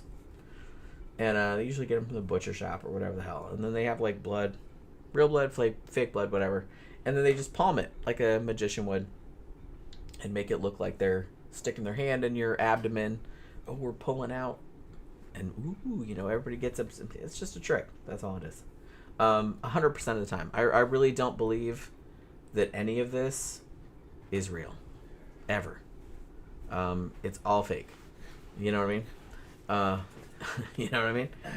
So just before we wrap it up, because like I said, it's getting kind of late. I didn't get to all the shit I wanted to get to, but I just did want to cover a couple of cases. Like I said, this is why this kind of faith healing shit, it's funny on one hand, because the evangelists and shit like that are funny, but in another way, I think it's also kind of insidious because I think they're being ridiculous, like over the top ridiculous on purpose, so people don't take them seriously, so they don't get shit for the actual nefarious shit that they're doing. Because they're actually killing people is what they're doing. Not directly, but indirectly. Because a lot of these fucking groups that believe this crap will have kids and will not take their kids to the fucking doctor. Now, I mean, there was a big, like, measles outbreak in, Oregon, I believe in 2018. They killed a bunch of kids. And kids dying of, like, just preventable diseases. Pneumonia, like I said, measles, shit like that. And people think that, I don't know, man. It just makes me mad. All this kind of faith healing kind of shit. So they did a study in 2019, a pediatric study, and they estimated that faith-based exemptions to medical stuff, where people didn't take their kids to the doctor for easily preventable diseases, has caused at least 1,300 child deaths since 1975. And because in the United States, in most U.S. states, I believe it's 31 as of this recording. I'm not really entirely sure what it is, but I think it's 31. You can't really be prosecuted for legitimately held belief if your kid dies because of some bullshit you believed, that you believe that God would heal them or whatever. So they don't get prosecuted for murder or even for negligent homicide, which at least they should. So they don't get prosecuted for that. So it's very, very unusual for that to happen.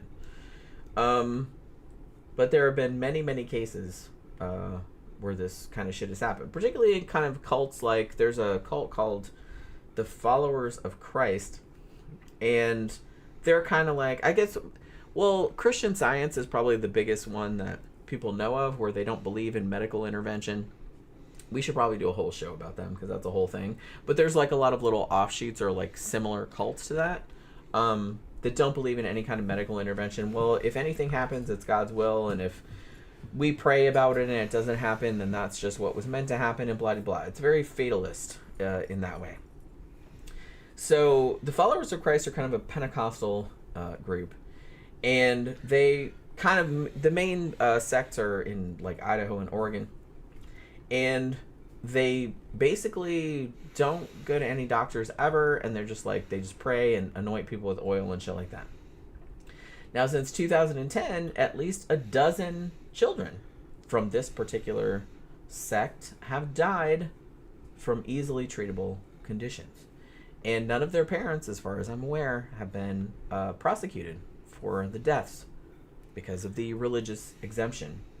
For example, 2010, a 3-year-old named Brett Ferguson from Cortez, Colorado, he actually died from acute tonsillitis, pneumonia, and sepsis, which was caused by a staph infection. And his parents were actually members of the Church of the Firstborn, which is like an offshoot, the Followers of Christ. And they did nothing until he was in such bad shape that finally somebody called 911, but by that time it was too late. However, they did not charge file charges in that situation. Sorry. Somebody drunk.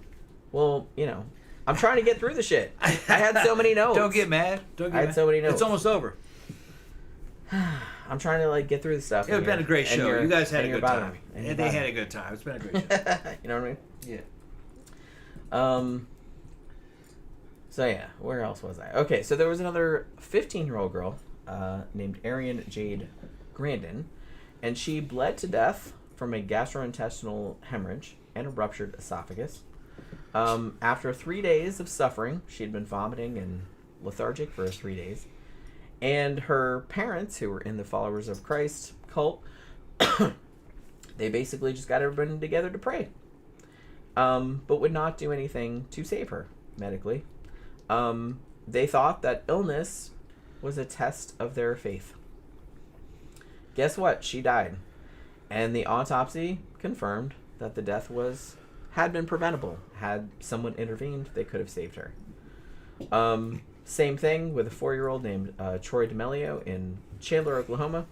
Died from Rocky Mountain spotted fever, a bacterial illness, which is easily curable with antibiotics. He'd had a fever for a week, but nobody did anything about it other than pray. And that obviously did jack shit. And his parents also did not get prosecuted because religious exemption. And I have a couple more cases of that, but I'm just getting like depressed about it now. You know what I mean? That's happened like many, many times. I will say that there was a case, an 11-year-old girl named Kara Newman. And this was in 2009. And she actually died from I don't remember what she died of. Diabetes. She died of diabetes, and her parents were actually convicted of child abuse and felony reckless negligent homicide for withholding treatment from her. So it does happen sometimes, but not often enough for my liking. I don't really understand why there's a religious exemption. Like I said, if you had any other reason for doing that, you would have your children taken away at the very least, or you would be in prison. So just because you supposedly legitimately believe that God would save them, so you didn't take them to the hospital or anything like that, like, why does that exonerate you? I don't really get that. I don't know. It's fucked up. It's fucked up. Yeah. Look at Pookie. Yeah. She's on the show now. She's getting all affected. Oh, Pookie. She's happy that Daddy brought her up on her lap. How you doing, Pookie? You want to be on the show, Pookie? Yeah. So next show will be Friday.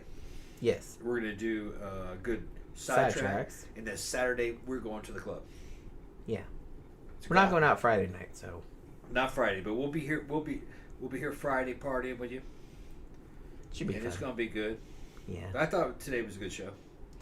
Yeah, like I said, I didn't get to all the stuff I wanted to get to because, Yeah? Because what? Well. Oh, you're blaming me. I didn't say that. Okay, well then. I just said it was we still went a off good show. on We can so do psychic many surgery. tangents. Psychic surgery is a fucking I had so many notes about stuff, and it's like I just We never got can into always use it later. it. Never got into it. Yeah. So what we got to do is get us something to eat downstairs. I got all that damn. I got a shit ton of chicken salad I made out of that damn chicken. Oh yeah, we still got that. Yeah. All right. Sound All right. good? Yeah, I'm hungry. All right, then. Go ahead and shut it down. All right, so we're gonna wrap it up for this evening. Hopefully you guys enjoyed this show. Like I said, there was a lot more material, but hopefully we covered kind of the gist of it. I would imagine. You're worried about it too much. You said that fucking 20 times already. You're worried about it too much. Just shut it down. It's all good. It was a good show. Okay. We had fun. Yeah. I don't believe you, but okay. You don't. All right. This isn't a college dissertation, man. This is fucking entertainment. I thought it was a good show. You guys enjoy the show or what? All right. I believe they enjoy the show. All right. Yeah. All right, so we're going to wrap it up for this evening. Thank you very much for all your super chats. We will be back on Friday night for a sidetrack show on which we will just drink and talk about bullshit, like kind of on here, but, Yeah. with less attempt to go back on a topic. So, yeah, hopefully you guys have a good rest of your evening. Have a good day tomorrow. And we will see you guys again on Friday night. Yeah. Good